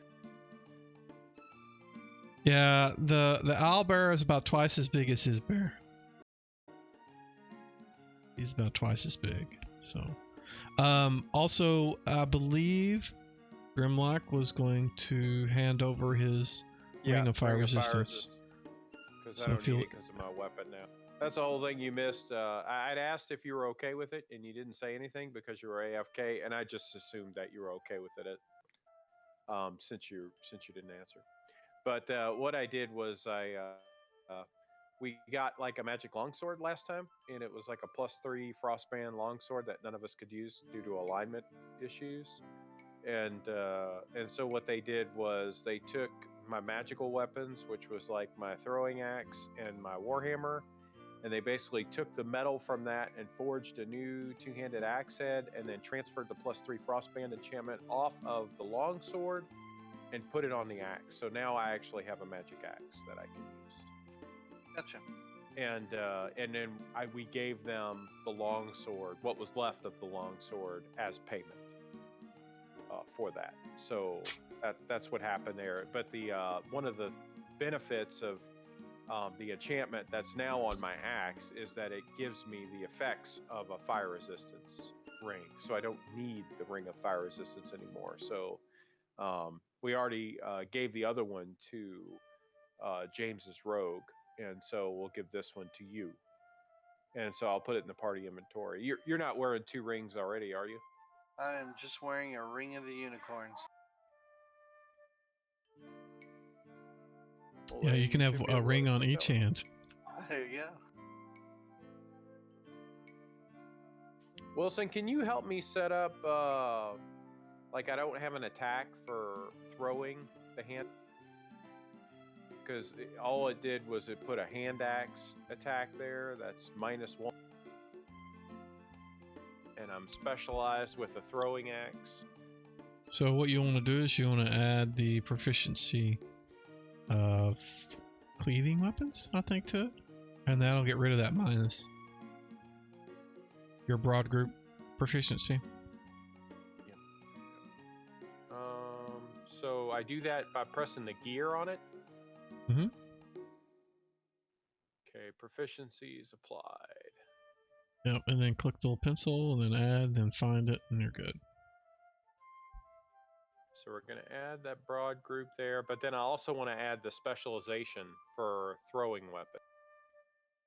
You can do that too. Just click the green plus, and it'll add another one. And you select it, and you'll need to do the same thing with your two-handed axe. All your specialties.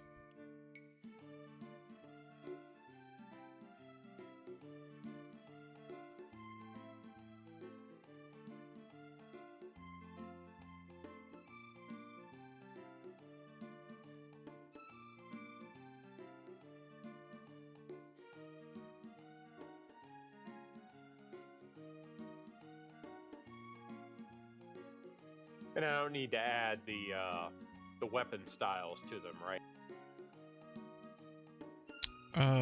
No. That's not automatically. The only pieces you need is the ones that have modifiers. So, if you want to make the hand axe you want to have a ranged version of that. If you right click on hand axe, there is a clone copy option. Just copy it. And then click on that sword that's to the right until it gets to the grenade looking thing. There you go. Type in the ammo field how many there are. And I think you're done. I think that should do everything. It has all the other things to it, so you're good. All right then.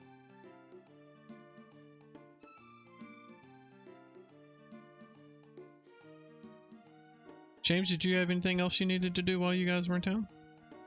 No, just training up and the hand. That's all I really needed to. Okay. Alrighty. If nobody else has anything to do, we can hand wave to the last 2 weeks. That you wait. Is there anything that you needed to do, Miramar, while they're taking time for 2 weeks? I did want to see if anyone in town could help fashion kind of a harness / saddlebag for Aber. And the intention for that is that during this time we would be hunting and whatnot. I'd be cleaning food, drying food, and things like that. And essentially being able to have something so that we can prep food and I can store food in a sack for him to have that available. You basically want to make a large backpack for the bear. The saddlebags, basically like would on a mule, but I would obviously need it custom rigged. Okay, I'm gonna look at the monster manual real quick because I want to see. The way I recall is, and maybe this is just because when they were fighting they stood on 2 feet, but let's see. Owlbear. So yeah, it would be kind of shoulder strappy, backpacky, sort of. I don't know, weird. Because he does stand up. I mean, just kind of having it strapped to his stomach wouldn't be very useful whenever he stands up. So, you can certainly have one made. It'll cost you around 5 gold to have it made. What I would do on your sheet, if you want to add it, just right-click and create an item, and then just call it Haber's pack. And then anything that you want to put, just make sure it's in there so that if something happens to him, I'll know that whatever was in there is gone, if he's gone, that sort of stuff. Wilson, I noticed that you have the weight of this axe set to 1. Is that because it's magical? Mm-hmm. Okay.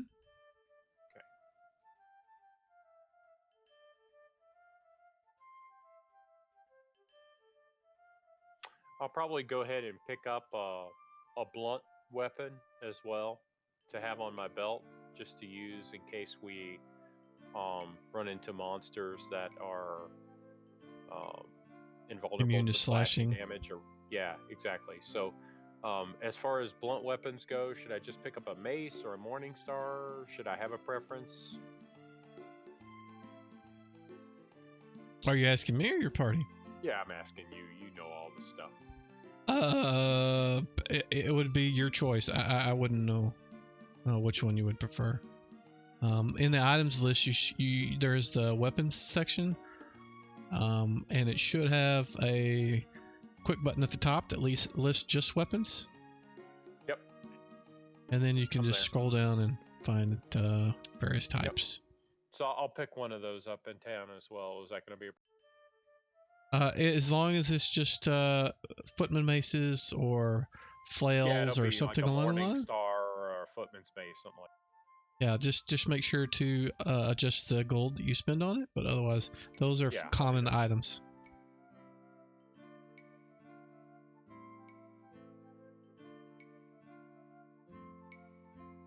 And between the trading post and Brother Smith, you guys should be able to find any kind of general weapons. I mean, if you got some kind of specialty, two-handed axe is not very common, but two-handed swords are. Long swords are very common. Short swords, daggers, that kind of stuff. If you need to restock your arrows or whatever, they can provide those at the cost listed.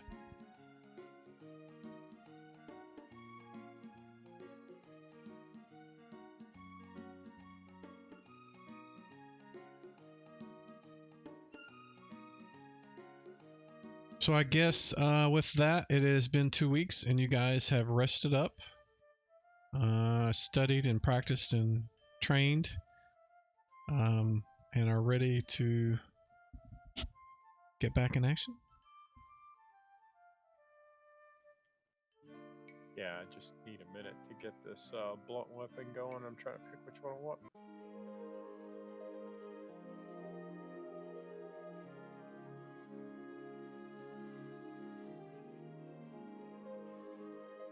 Where is my favorite sound? F. There it is.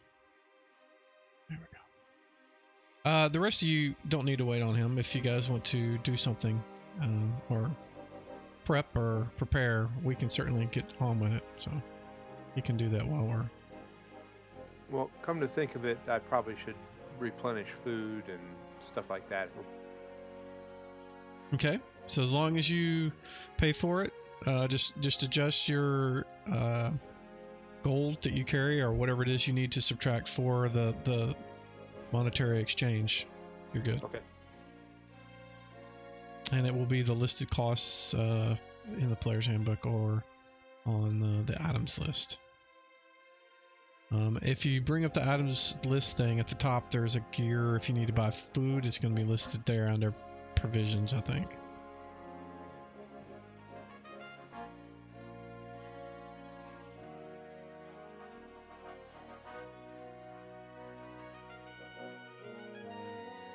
Yeah, there it is.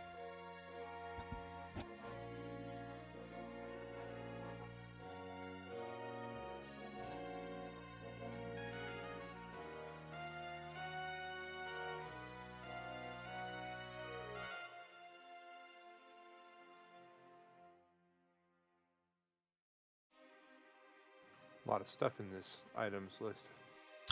Yeah, there's a lot of fiddly little things you can buy. Some of it may be useful, especially if you have the I don't know if you've got the Thieves Handbook loaded. There's some additional things there that might be useful to you. There's a long list of items from that.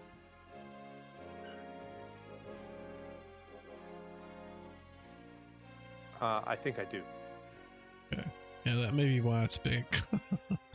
Yeah, I'm just reviewing the food for now. I'll take a look at the thief stuff in a minute.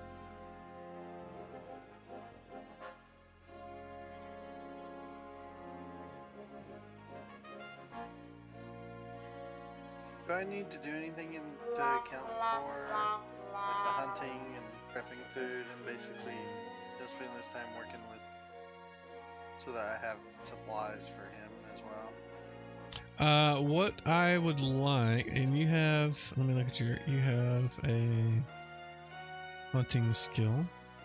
So if you will give me 2 rolls, you're going to spend 2 weeks doing it, right? I'm just going to round it up to 2. So if you'll give me 2 of those skill checks in the tower.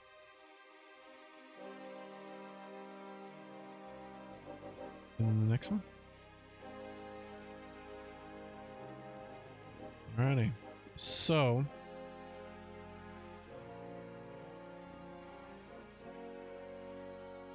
unfortunately,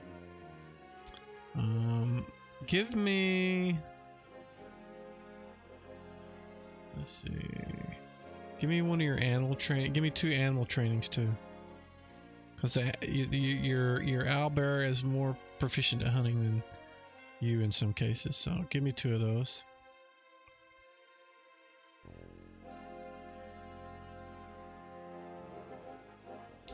So what I'm going to do is the places where you succeeded with animal training with him, you get a +2 bonus to your check for hunting.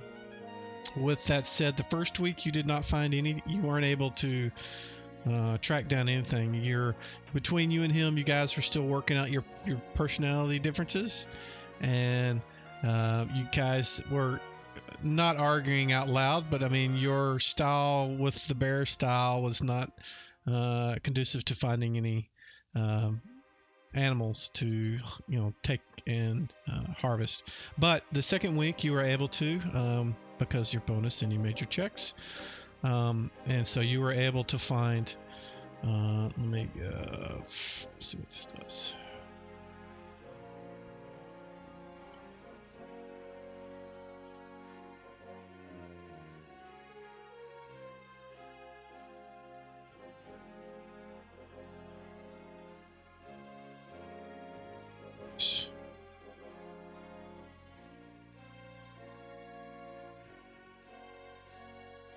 So you find 12 days, or you're able to harvest enough meat from various animals, be it rabbits or deer or whatever, and dry it, preserve it, and have 14 or 12 days of food, be it for him or for you.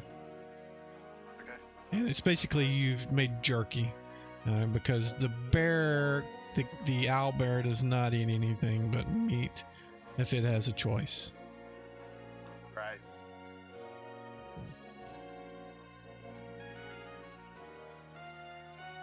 And during that period, you guys are surrounded by various water sources, so you don't need any.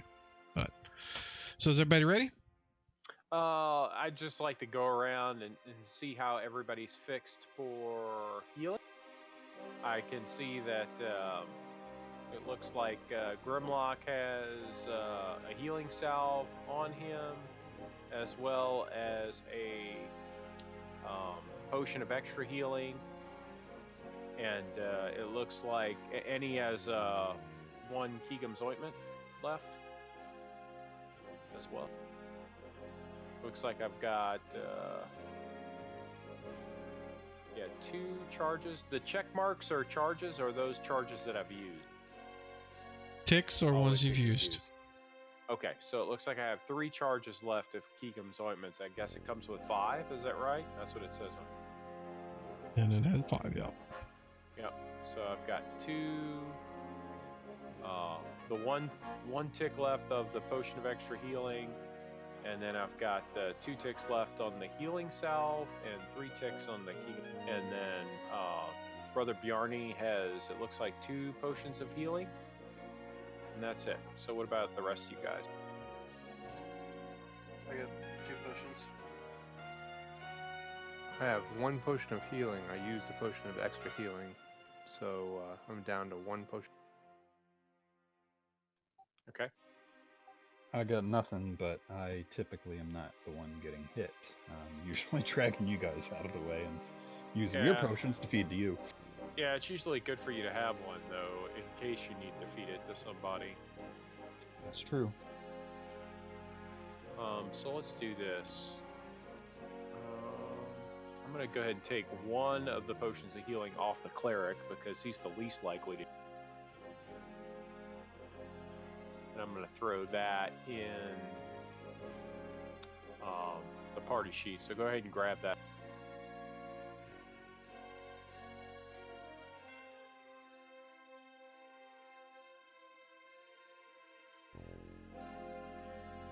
Why didn't that work? Did you throw it in your inventory? Oh, let me try one more.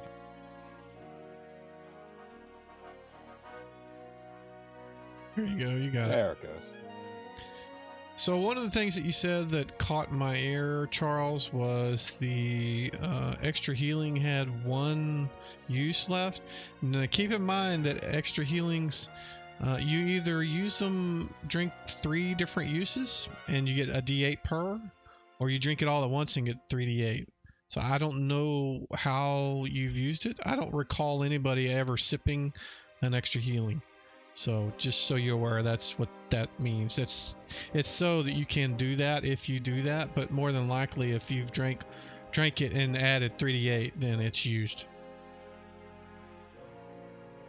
Yeah, and I remember, I'm pretty sure last time I drank a potion of extra healing. Like drank the full thing of it, which is why I'm kind of surprised to have one in my inventory still, because if I used it, I would have deleted it out of my. So maybe this is one we picked up. Did we pick up one? Negative. Maybe I had two, Not in the last couple of sessions. There hasn't been any, you know. Yeah. So I don't know if I had two or just forgot to delete this one. There's no way you can check that. No, I mean, I would have to go back and look at text output, and even then that wouldn't tell me. So that's the only reason I brought it up, because I don't remember you guys sipping extra heals. So more than likely, if you've used it, it's been used.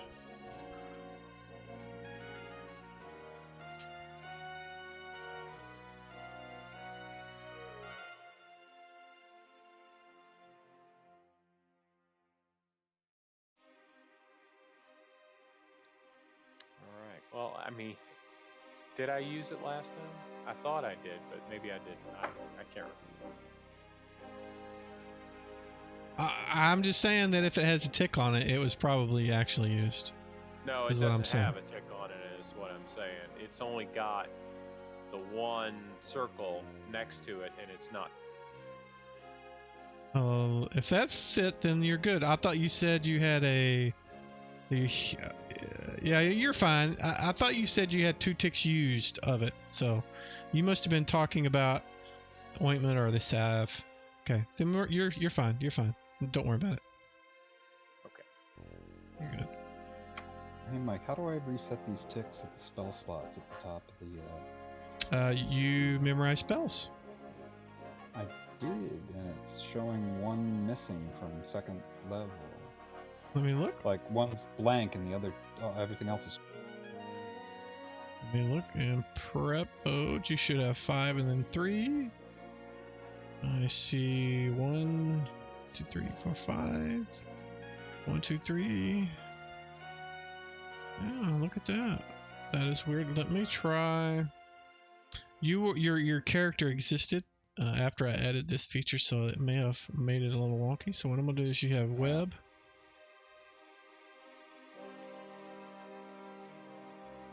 Mirror image, flaming sphere, that's the ones that you've done, right? Web, mirror image. So it should be 0. Okay, we see 0. And now we need web, mirror image, and flaming sphere. Is that the one? Yes. There you go.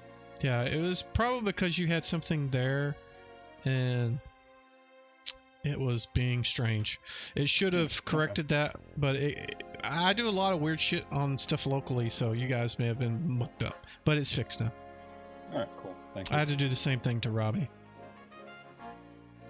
Basically, all I have to do is I have to go in there and clear out all the spells for that level and then re-add them to make sure that it didn't have something dangling somewhere that I just couldn't see and it was not getting it. So.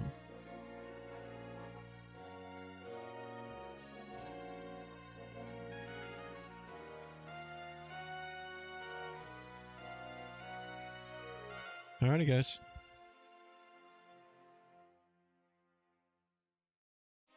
Playtime is over. It's time to get serious. Yeah. What are you gonna do? We're Look. heading back to the temple. Heading back to the temple.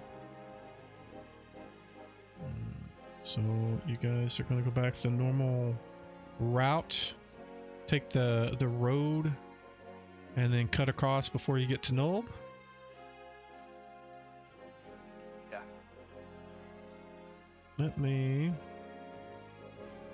I need to do a couple of thingies. I noticed Baez has a ring of protection +1 and a robe of protection +2. Do those stack? Mm-hmm. For him. Nice. It wouldn't for you because you're wearing armor, but yeah. As Yeah. long as you're not wearing any armor, they'll work.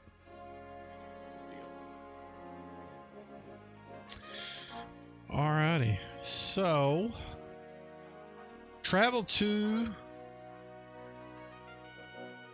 the cutaway point. You guys can camp on the east or west side of the river. You guys ford the river to get to the temple. It takes you the full day of travel to get there. Let me... Yeah, we'll probably go to our normal camping spot right by the river.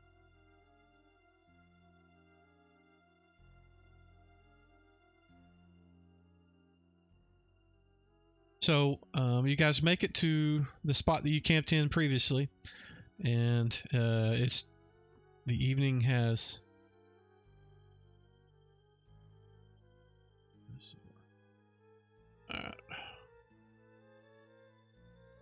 Daylight is quickly expiring, and you guys are at the outskirts of the ruins of the temple. I need to bring up I need to do something real quick. I gotta bring up the map. You got, not for you yet.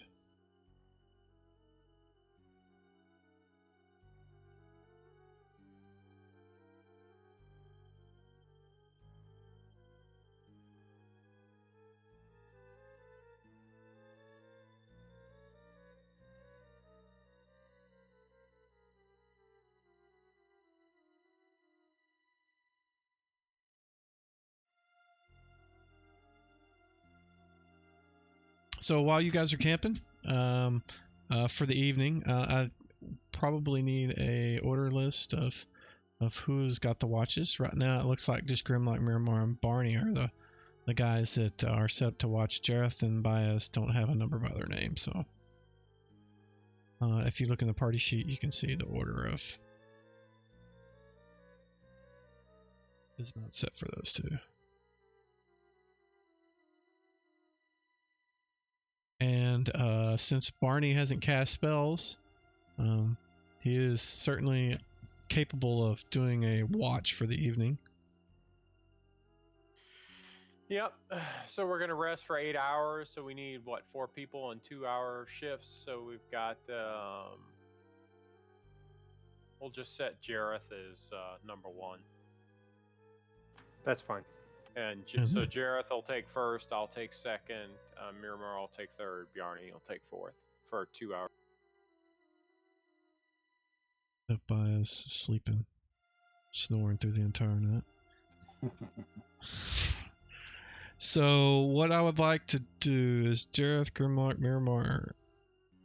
Those are the 2, 4, 6, 8, and Barney. All give me a D6 in the tower, please.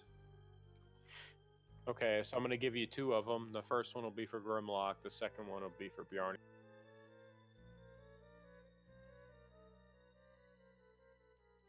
I have something I want to do on my watch. Okay. What did you want to do? I'm going to cast Tree and be a low-growing tree that basically obscures and covers the part. Is it an illusion or is it an actual thing that you take on the shape an actual tree. So you just want to make yourself a tree and then the branches cover your party, not actually them inside the tree. Kind of like a weeping willow, except low-growing, basically covering, or a mesquite. Mesquites are real low-growing kind of trees. Yeah, they are. Basically providing that. And willow trees grow pretty commonly around rivers, lots of water sources. So what does that give you? Any inherent benefits or penalties or anything as far as what you can see and what you can do? Basically, I see and know everything that's going on. There is no penalty. I keep my armor class and everything, and I change back out of it at will. I'm just basically doing it so that if anything did come around, it would be very difficult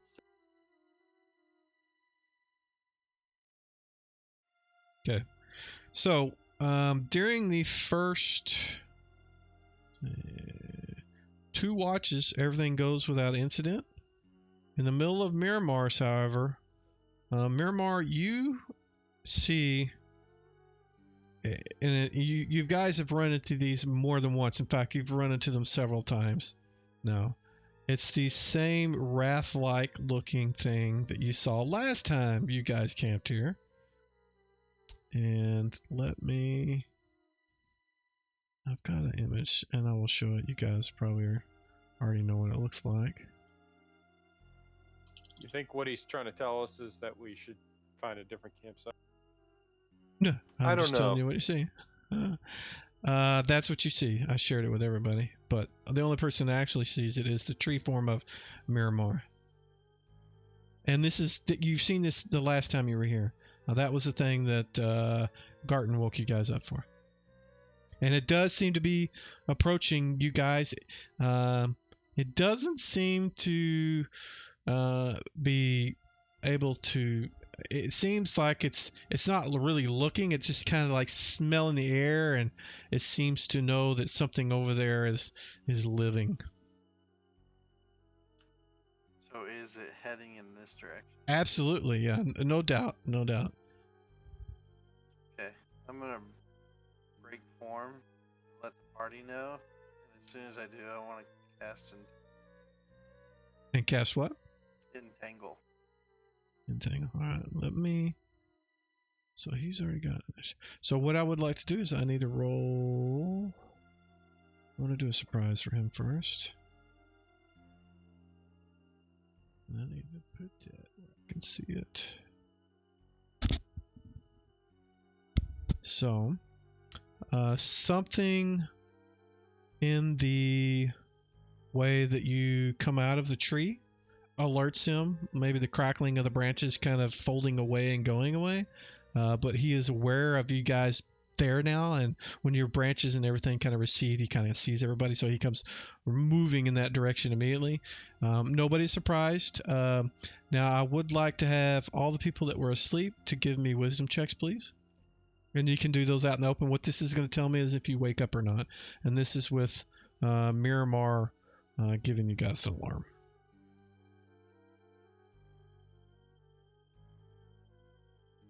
So Jareth didn't wake up.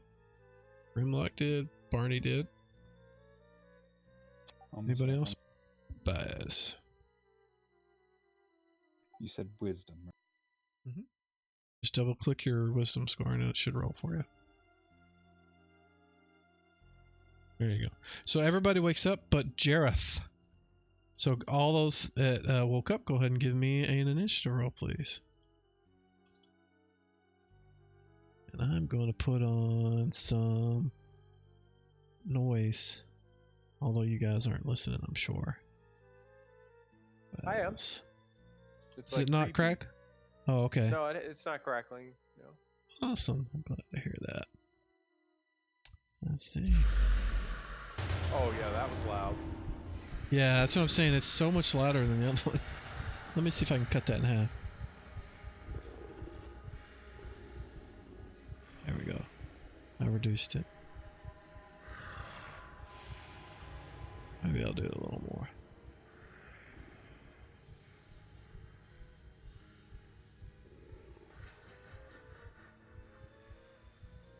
Hey, Wonder Mike, if do these I... pictures come? Do these pictures come with stuff that you got from Fantasy Grounds, or did you get them elsewhere? The images for the monsters and stuff came straight out of the monster manual. I created the Right. portraits from the artwork that came from those. And like if you bought the monster manual, you would have access to those too. Yeah. Oh, In fact, I'm just the creatures. If you look at the descriptions of the creatures, it'll have a link at the top, and you can click on it and then share it to the party so they can see them.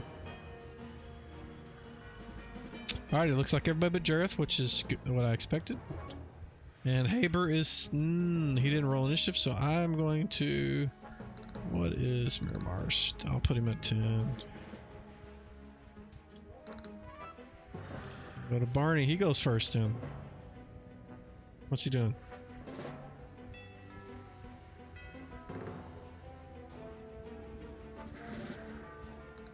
Oh, Bjarne's first. I'm sorry. Yes, Yeah. he's gonna go and look around at the party members. He's gonna see that Jareth isn't moving, and he's gonna go grab him and jostle. Wake him up.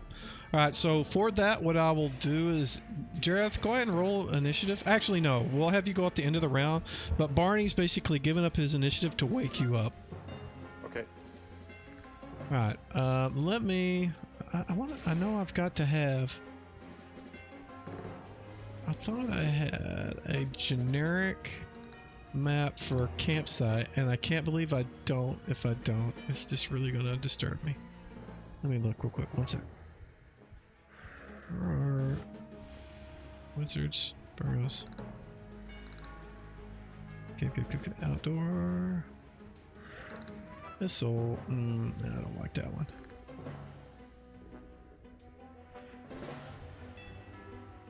They're all water. Terrible trees. I may not have a choice. Actually, we'll just do it without the map for now, like we normally do. So, next person that gets to go is the Wrath. And he swoops in and moves to the nearest target that he can see, and there are 1, 2, 3, 4 of you. We'll see which one he goes for. He goes for number 3. He actually swoops in to get Haber.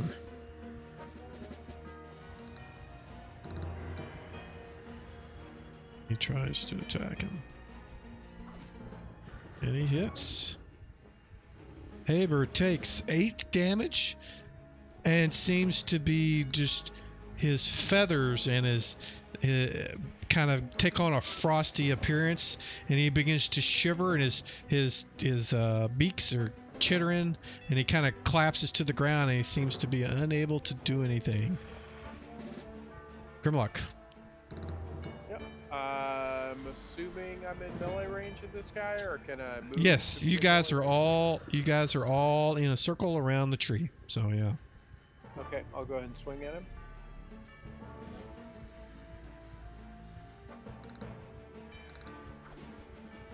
And he is not large, correct? He is not. Oof. Oh! Ow. 20 damage. Miramar. Max damage. God. So if he's closed, I would not cast him. You would not cast Entangle? Entangle? Okay, so if you want to, what you can do is you can either blow the spell. Well, I think this is really It's from the sword, so. right. Okay, yeah. It's not you casting it. Swords in my hand. Okay, so what we can do is, instead of you channeling their ability to do that, I'll let you have an attack. So pick which one you want to use and use that. Especially since it's through the sword. I was thinking you were casting. Sorry. God dang, 19 damage. Uh-oh. We're starting off with the ones. And Haber can't do anything. He is frozen, stone cold by Az. Okay, who's presently near this thing, within 5 feet? That would be Grimlock, Miramar, and Haber for sure. Okay. So here's the deal. I'm about to use the ring and summon ball lightning. If I can do this, I think, without hurting somebody else. The way it works is that I summon 1 to 4 balls of lightning and control basically where they appear or go. If anyone gets within 5 feet of one of these balls, they discharge and, shock them. So is there a clear path that I could put this ball, say, behind or near that wraith, where it's not going to get tripped by one of my allies? Sure, I'll let you move to, because they're kind of surrounding him on one side, and you can move kind of to the, take a few steps, and then activate the ring of shooting stars and try to do it. I think you need to roll a d4 to see how many you get. Exactly. Yep. There's no other randomness other than that as far as how it activates? Not as far as I'm reading. Okay, let's see. I gotta be over there in the sky. 1d4 balls of lightning. They resemble dancing lights. The ring wearer controls them as he would control dancing lights. The spheres have a 120-foot range and a 4-round duration. They can be moved 120 feet per round. Each sphere is 3 feet in diameter. Any creature it touches or approaches within 5 feet dissipates the charge. And then it details what the charges are. It doesn't appear to be any other kinds of rolls other than saving throws. Yeah, successful save versus spell halves the damage.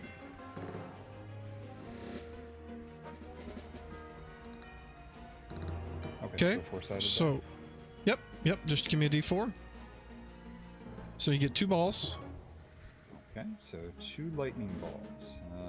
Do 5d4 points of damage. Let's see. Does the ring have all that configured? I'm wondering if it does. Yeah, it has a 5d4 lightning. 5d4 per.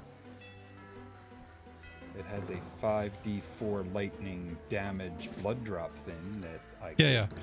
Do they do 5d4 each? Is that what you're saying? That's what it says. Yeah. Okay. 5d4 each. And do they save for half? Let me roll. Whoops, that just cast it, didn't it? Yeah, you wanna drag and drop it on top of Wraith. Where is he? Can I see him? Yep, he is in the combat tracker.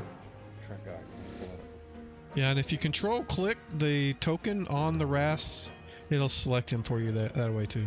Control click his token in the CT combat tracker.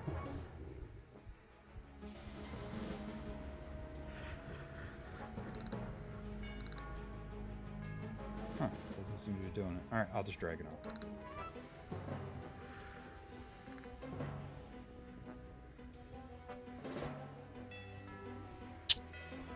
Did that work? Well, that did. He failed to save. Now, you said you hit him with 2 balls, Correct. so it's 5d4 each ball? Exactly. So what you need to make sure you've got him targeted. So what you need to do is click the 5d4. Does he get a save for each ball or just one? I think he gets saved for each ball. Okay, so do the damage with the first one, then click it again and see if he saves. I didn't mean to do that. Hold on. Yeah, he failed anyways, it doesn't matter. So click the blood drop that does 5d4. There you go. Now click the save again. The cast button, effectively. And he failed again. And now do another 5d4.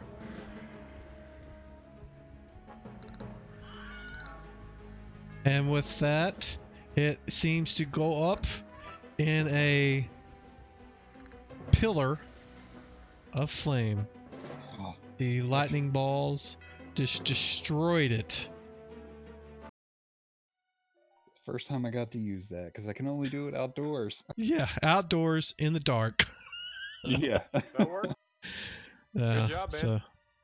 So when you rest a day, that defect will come back. So, Okay. or it should reset whenever you rest. I think it's a daily. Well, yeah, Yeah, that's it pretty looks like. tough. Alrighty. So, the rest of the evening, including the order, Barney has nothing. Miramar has no other encounters, and you guys are able to get up in the morning without incident beyond the wrath coming into your campsite and I was trying gonna to ask eat your faces. Yarny if he could throw Haber a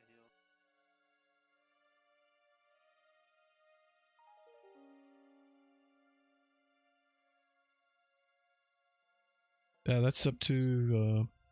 I'm not playing him. What's the question? Sorry. No, I said I would have just asked Jarny if he could throw Haber a heal.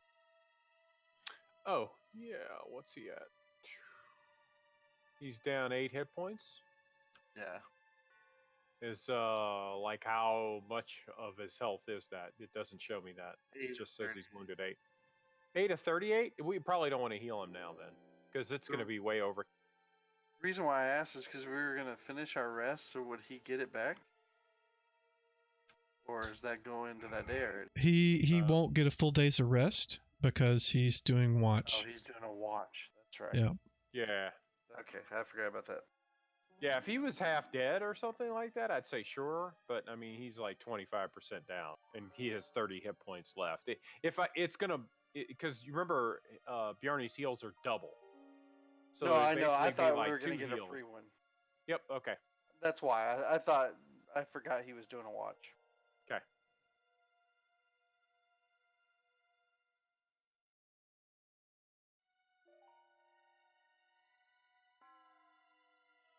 So how about we take a 10-minute break All right. and then come back and we can go ahead and start you guys. We will kind of hand wave getting into it because I want to get you guys started because we won't be playing next week. Jeff Cat is doing a thing at his house, so next time we'll play will be July 6th, I think, and that's I will be on vacation starting that day. So And I'll actually be down in Louisiana on vacation. Now I Yeah. may be able to, like, dial, use my phone to get into Discord, but I won't have access to Fantasy Grounds for sure. And actually, I'd probably rather just not go that day. I don't think I've missed any day since we started, but that week I'm on vacation. I'll be back the following Saturday. I'm sorry. that's cool. But and that's a weekend. That's a holiday weekend. So if everybody's we may end up putting it off 2 weeks. I may want to just because my birthday's the following day. It's on the 7th, so I may want to be off as well. So let's go ahead and take a break, and we'll come back at 10:50. So it's 10:40 now, so we'll come back at Sure, 10:50. but one thing I would say is that I'm perfectly okay with James playing if he's here.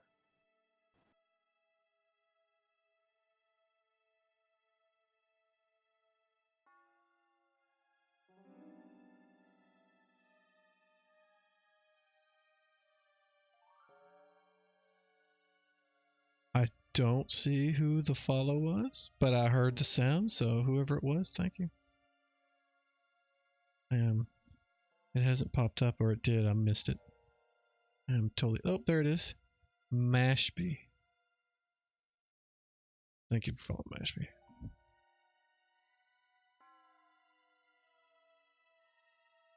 We were just taking a break. I wanted to set up the map and make sure it was ready for them to at least get something going before we all had to quit for 2 weeks or 3. Right now, this is where they're at. This is level 2. They've already went through the fire temple, and they've kind of went through the skirt of the edge of the air temple there. I'm curious to see if they're going to go to the water temple tonight that way.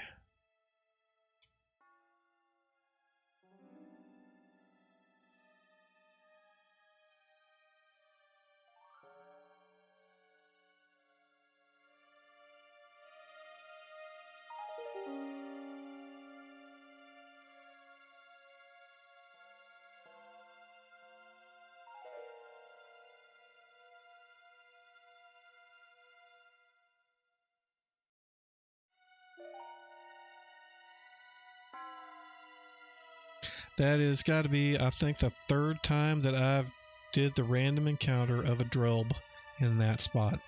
And you notice that Charles said in the middle of that, he said, I think he's telling us to not camp here anymore. It's just bad luck.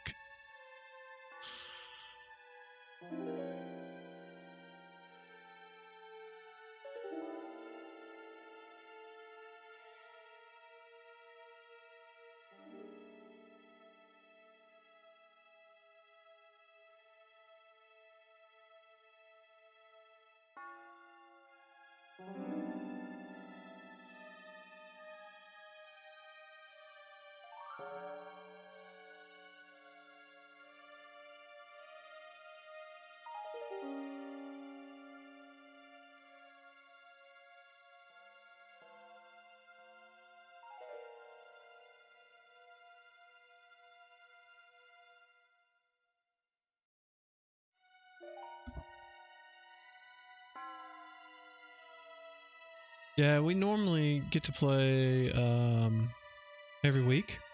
We've had light attendance the last two just because of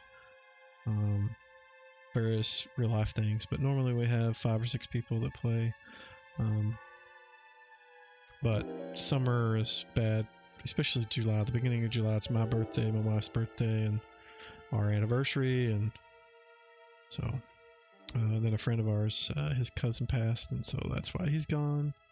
And then Robbie had to start doing that on-off again schedule, so he's the cleric. He won't be here, but every other. So if we miss week after next, he won't be here for like 4 weeks straight because of all the way the schedules are falling for him.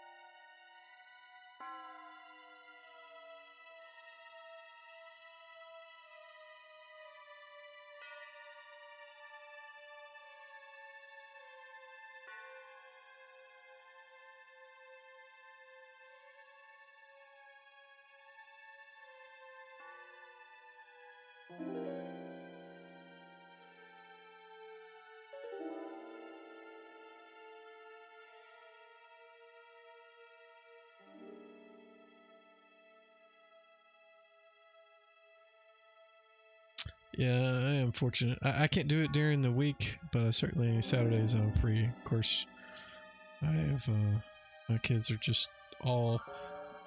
One of them's graduated college. The other two are just starting. I've got the last one is starting college this year, and the other one has been going for a year. So they're all off. So, and I don't golf. I don't play any kind of.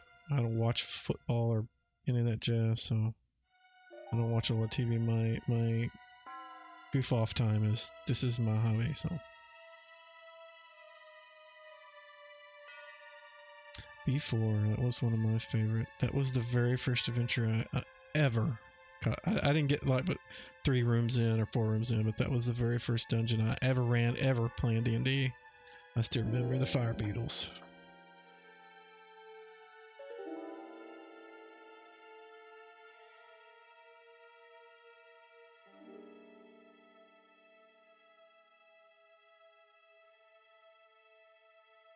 I need to be able to embed Twitch chat into freaking Fantasy Grounds so I don't have to keep looking over because I keep missing it. Lost Mines of Fandelver. Yeah, that's not a bad. I like that adventure. The bugbear at the very beginning is a little OP, but otherwise it's pretty cool. Hey, you talking about the bugbear almost TPK'd you?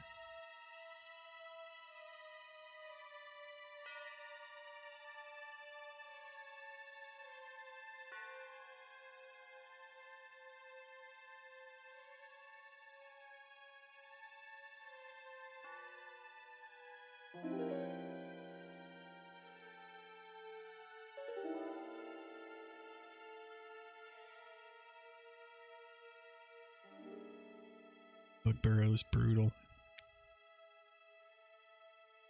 I ran that adventure as a. I think I did like 2 dungeons or something as like 2 shots. So we did the 1 dungeon one time and then the second dungeon second time. And I started them off at 2nd level. And one guy was dropped immediately with 1 hit from that bugbear in the first cave at 2nd level. I think it was the ranger that got dropped.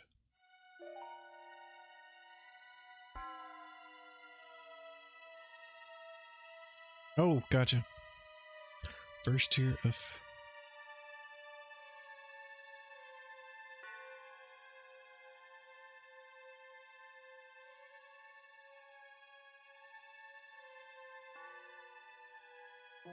Gotcha.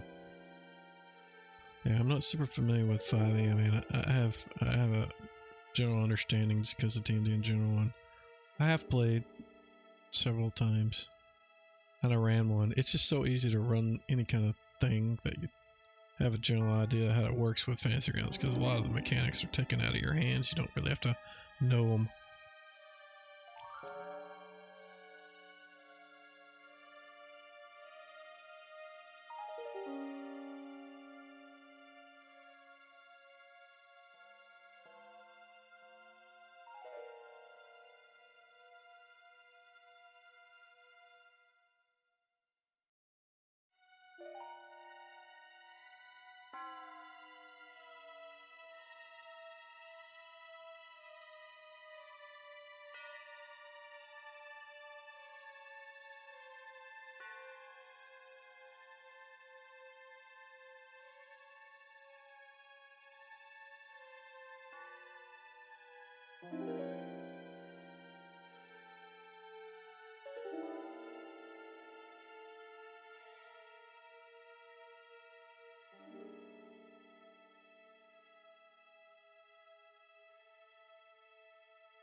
That'll get us going.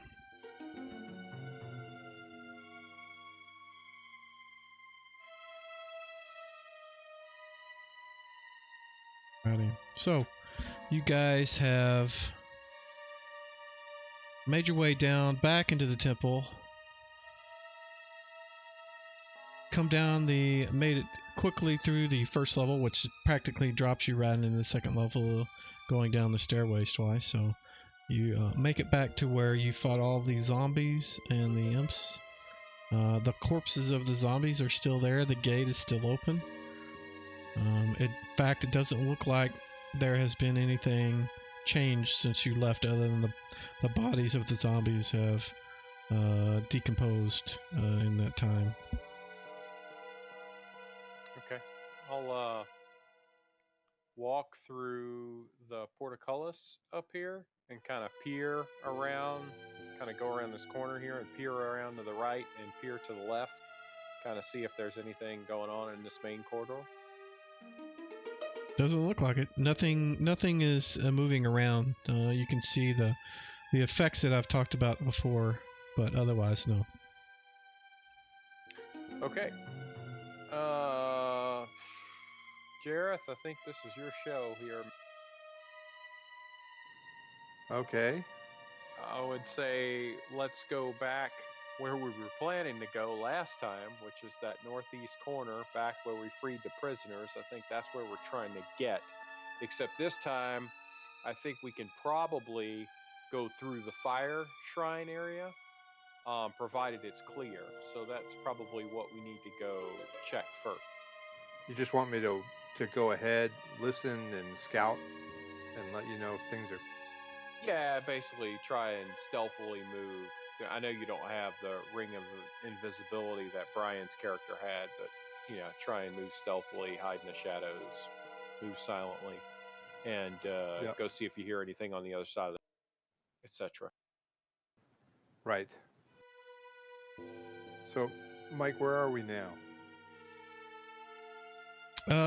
You particularly are right there. Can you see the map? The red pointer? That says 20 No, feet. mine's the brown pointer.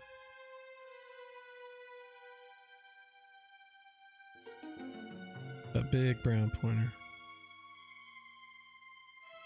Gotcha. I don't know whose that is. It's somebody else that uses red dice that it just kind of is left dangling there. I don't know why. That's where you're at.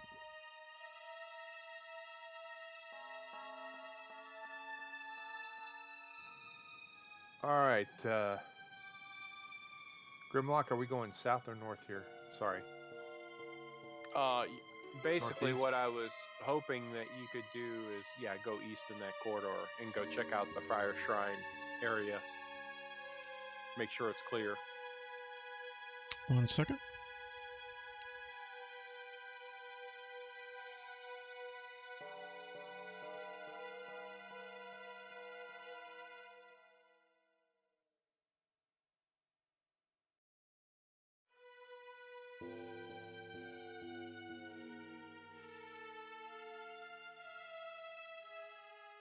So one of the things I've noticed on Miramar and Jareth both, you guys have rings that aren't equipped. Although actually it does look like Miramar's is, but I don't see it. Yeah. But It must not. I don't know why How it do I- doesn't have the effect on it. how do I You're make that fine. happen? I fixed yours. You fixed mine. Yeah. You You had. just click on that little bag icon, the one that looks like a little sack. You just click on it, and it changes to like a tunic icon. Yeah, and that it's means good. So yours didn't have it. I don't know why your ring didn't have it. There you go. Right. So Jareth, as you begin moving eastward, where are you? I don't see you on the map. There you are. I'm over by the doors. You feel a heat. It's not hot. I mean, you just know that the closer you move toward the door, your body is just kind of wrapped in heat, and it seems to be pretty vigorous. But your ring is protecting you, so it just seems kind of like hot air. I mean, it's like somebody breathing hot air, so it's not uncomfortable. It's just you're aware of it as you move that direction. All right. When I touch the door, is it scalding hot or is it just warm? It's warm. It's just comfortably warm for you. All right, I'm gonna listen at that door. Alrighty, throw it in the tower, please.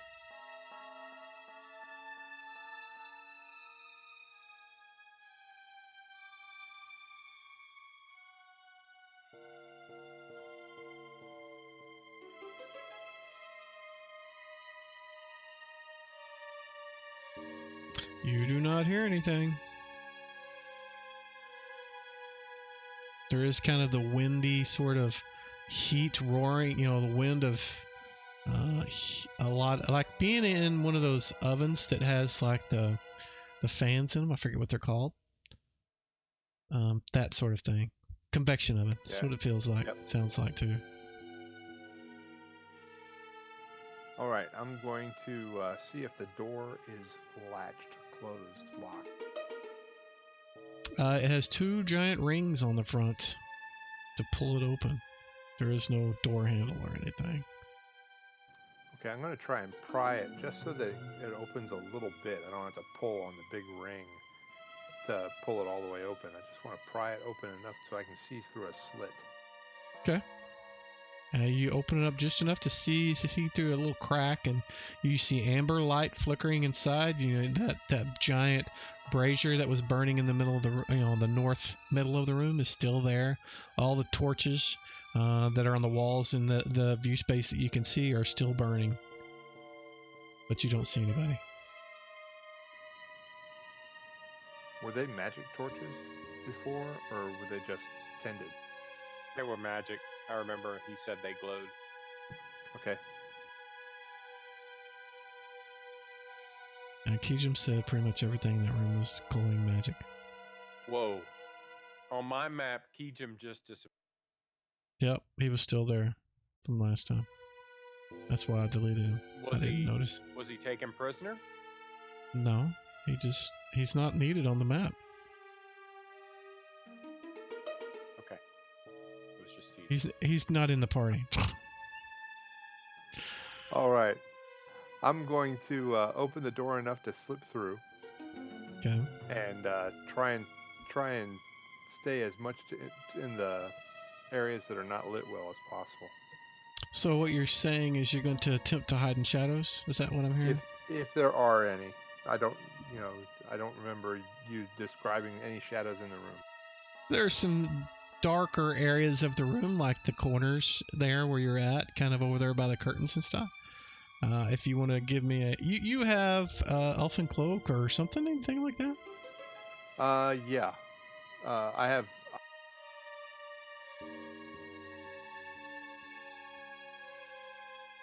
Yeah, you have to remind me of that because I don't remember. Yeah. But you have Cloak of Elven kind of. So yeah, as long as you're fairly still, even in bright lit rooms, you basically if you're standing next to something that just looks like you're like the wall or part of the pillar or something. So, I mean, the chances of you being discovered in a bright lit room, I think it's like 5%. It's pretty low. So. Okay, so I'll slip in and go up north to I guess north is the curtain area, and try and take a look down to the. Look down which way? I'm gonna look down south and see if there's anything else in the room. You do not see anything. The only through the two big burning pits things there are still lit and burning. The portal that is floating over the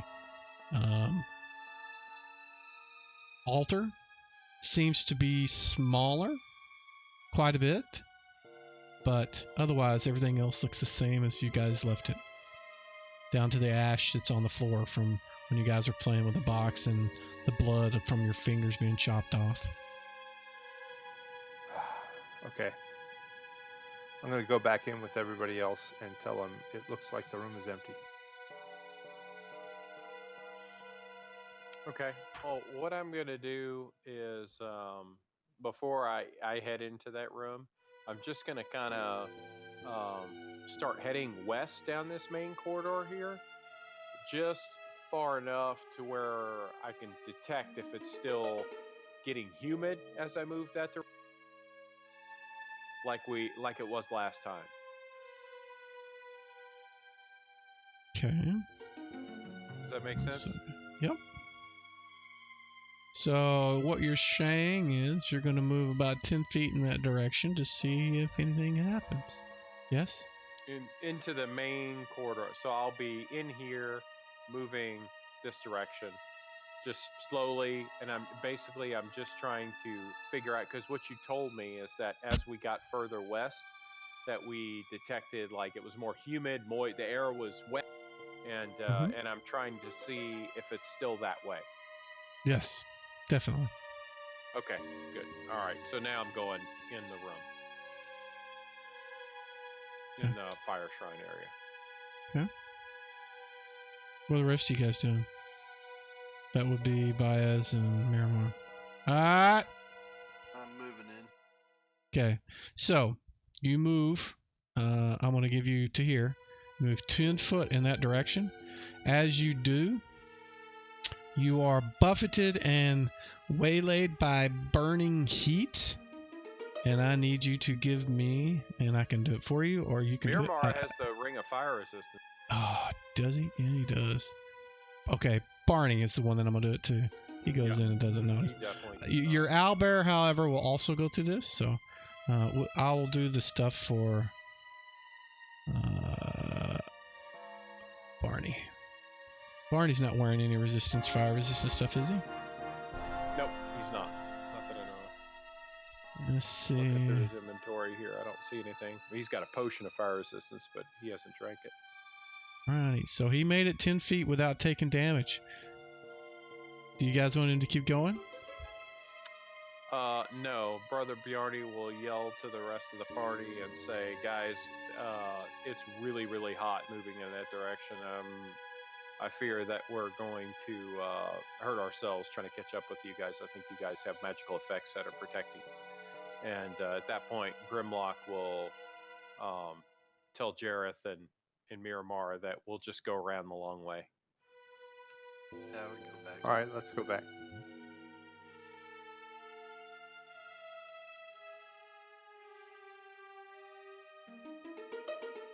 And then we'll have Jareth go scout out the way through the owlbear's room, and then if that way's clear, we'll move into there, and then we'll go through the troll area, the former troll area, have him scout that area, and just kind of move through. Okay. So Jareth, you're up.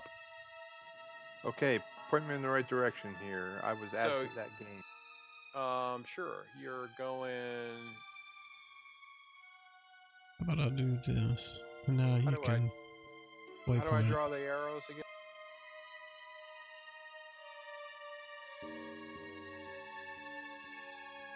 I locked your token so you can draw waypoints.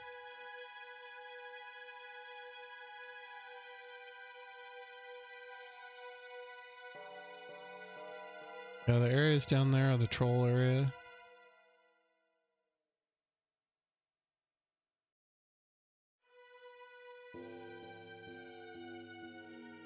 You see this So- white path that I'm going on? That's the road we want to take, James. It should all be clear. We've been through this area but we're going to have you scout ahead. So is Jareth, you want him to go by himself and explore that? Is that what we're saying? Not the whole path. You know, he'll explore it a room at a time, and we'll just move behind him. Nirmar would actually talk to Haber. You speak with him, tell him to stay close behind. And actually just start walking that path with him. So you're gonna move behind. I'm gonna get rid of all of these because I just wanted Charles to be able to show him. So.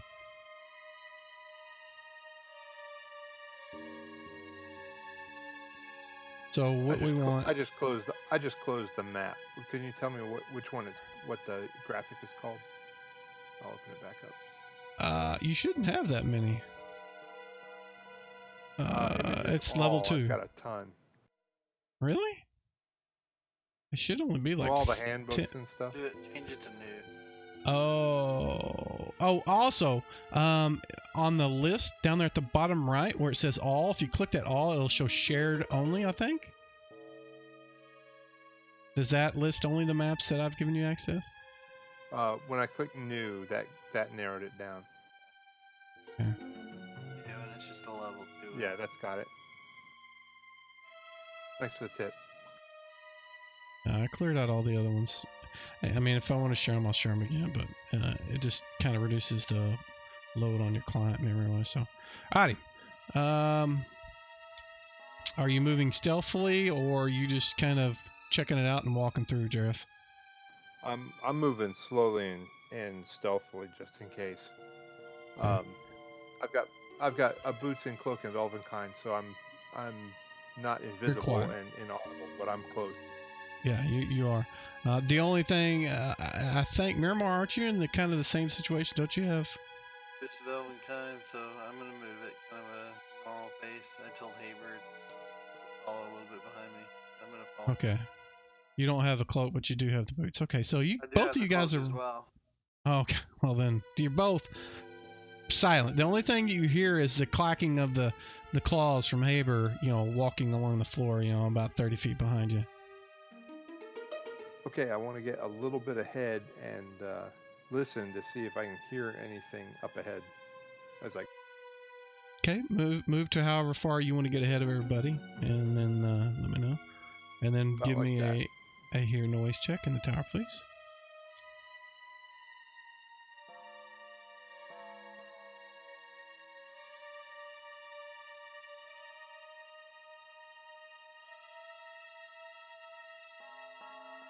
You don't hear anything but the heavy breathing of Haber behind you. Not directly, but a ways back. That's all you hear. Gotcha. All right, I'll keep going. Alrighty. Move and then stop when you feel like you want to, and do your check if you're going to.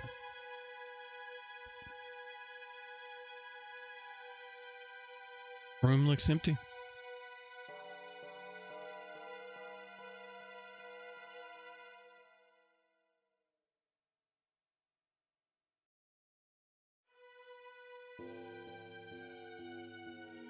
These are closed doors. In fact, they are not. You guys have walked through them many a times, and none of you have said that you've closed them. So either somebody left them open or you did. And you can see into the next room, and it seems to be empty, and so is the next one.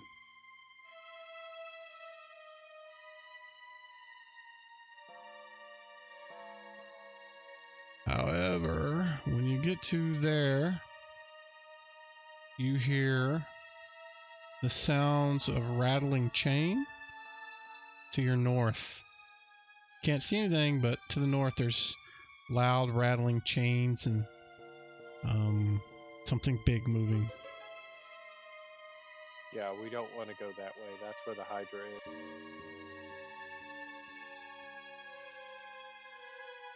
Mar doesn't want to try to hug it.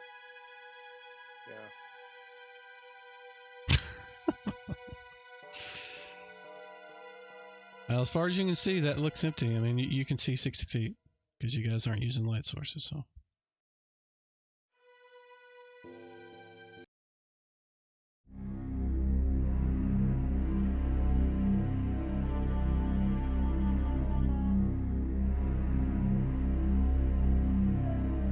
Yeah, Recognize us. I'm gonna take a listen again. Okay, give me a check.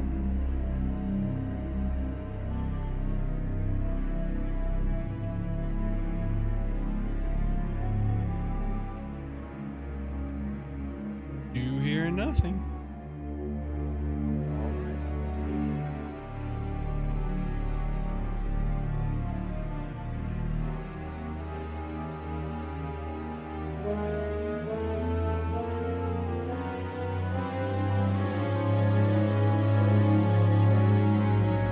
Looks clear still. As far as you can see, anyways.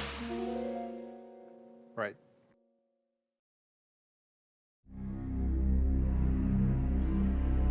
Focus slow up the corridor. Okay. Yeah, still nothing. It looks clear. Up here where you've seen light before, you don't see light up here anymore. Like towards where the table would have been Uh-huh. at the end. Yeah, there was a fireplace. There's a fireplace that was right here that you guys used to be able to see light from.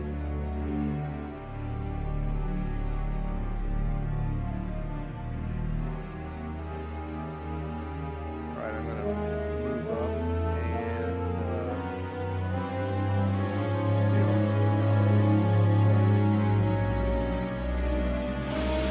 All right.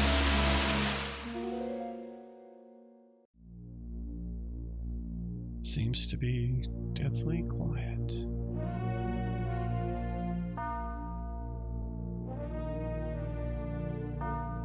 You should know this one, Charles. I'm listening. I don't recognize it. So I told you would. Well, let me listen to it some more. Okay, it's really short. It's only like 30 seconds. The room is silent and empty. You don't hear anything or see anything from where you're at there, Jareth. Okay, off to the left, nothing.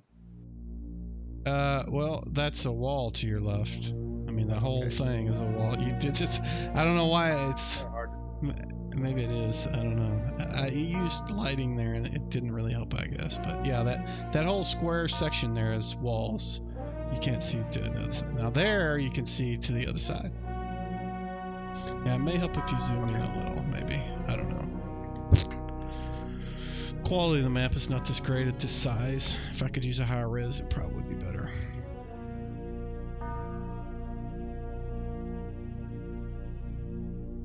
Okay, there's a big masked off section. That's a wall. That is a wall. Just a dead old wall. Okay. Then you have the secret door that you guys discovered here previously. Now, there's no door on that west wall, correct? Into that mast area. No.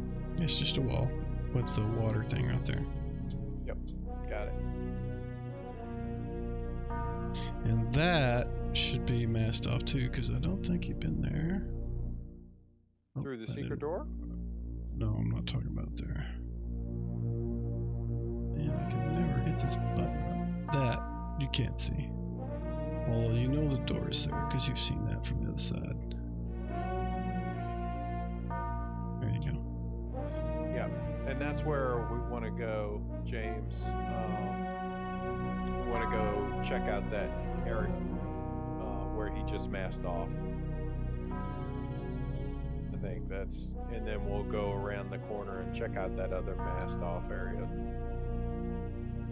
So So just north 2 more squares and then left. Yep. Yeah, we've been through this door before. We just haven't been through that door to the south. Yep. This is the room where you guys rescued prisoners. Yep.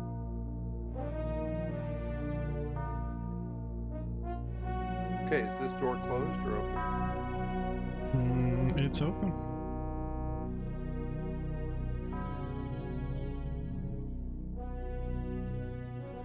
So we want to check out that door to your south right there.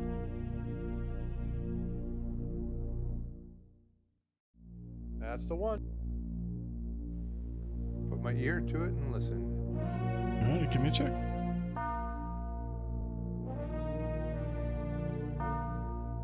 What do my elf ears hear?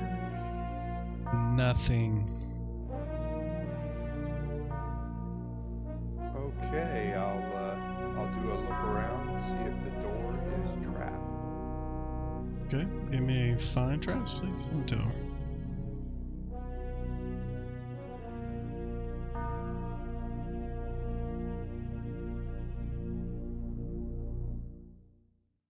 You don't find any.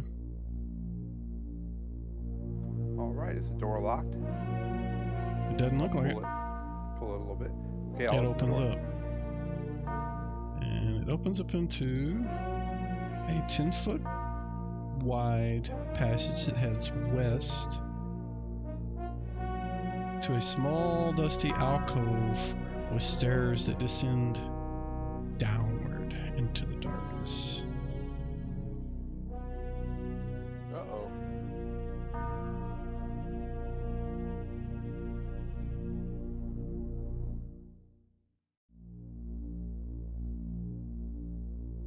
That's Crushbone, by the way.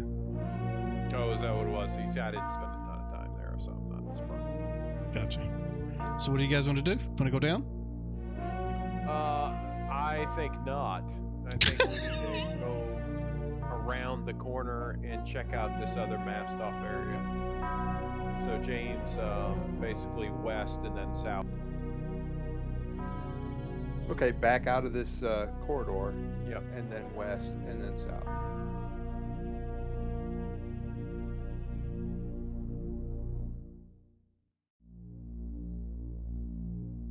This There is you all go. with you all along there,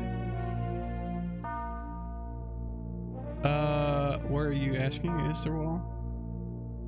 right? That whole section. See my What purple holes? arrow? I don't see it. Oh. What purple? Yeah, that whole... This is... South is all wall, right? That is not. You can see a hallway that goes there. Ah, there we go. That's where we want to go, James. Down that hallway. There you go. It looks like a dusty, empty hallway. And it has goes right after about 23 feet. Your right, my left.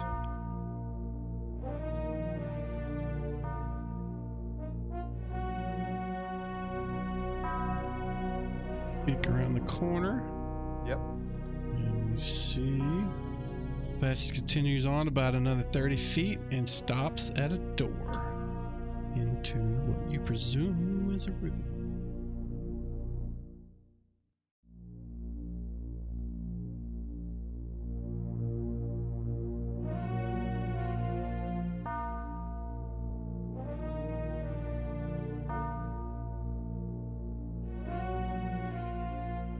Once again, I'll press my ear to the door and see if there's any noise. Alright, give me a hear noise check.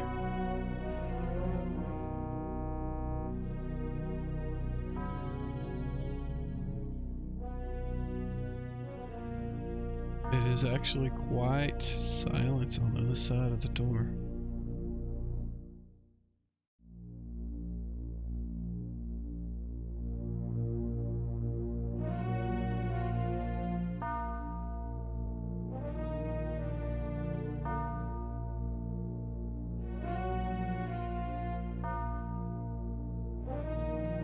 You You do not find any traps.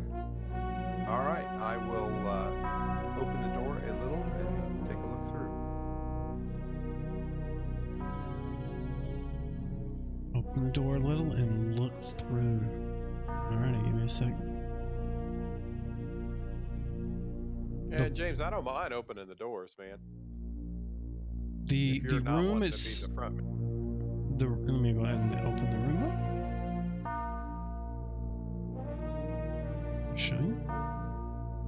The floor is white marble, and the ceiling is vaulted. It's like kind of a much different than where you've been. The rest of the place has looked very dim and grim and dirty. This place looks old, but doesn't. I mean, and you can see some cobwebs, but it doesn't feel dirty, grimy, filthy, sort of, old and disused. There is. Let's see, what else do we have?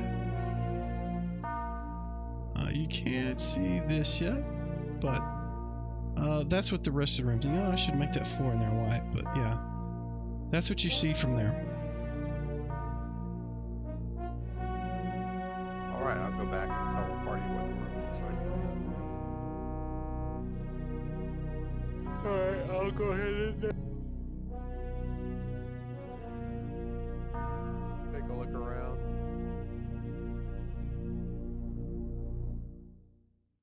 Alrighty, everybody is walking in. All right, so I'm gonna give the spiel. The room is bare and clean. There is a sheet of cloudy crystal substance in that area where I, showed you there, that discolor, that weird kind of looking mosaic stuff. And as you kind of look at it, it begins to brighten, and it radiates that light throughout the room. As you do, you kind of see two shadowy, man-like creatures with wings of snowy feathers and radiant faces, robed in pure white, and they appear amidst golden-tinted cloud-like billows. There's a pale blue sky can be seen behind them. And as you look, one of them speaks in, it says dulcet tones, which I'm not really sure what that is. I assume it means very Sweetly. eloquently. Yeah. It says, "What are fair and just folks such as you doing in this foul place of pain and base wickedness?" And we'll leave it there.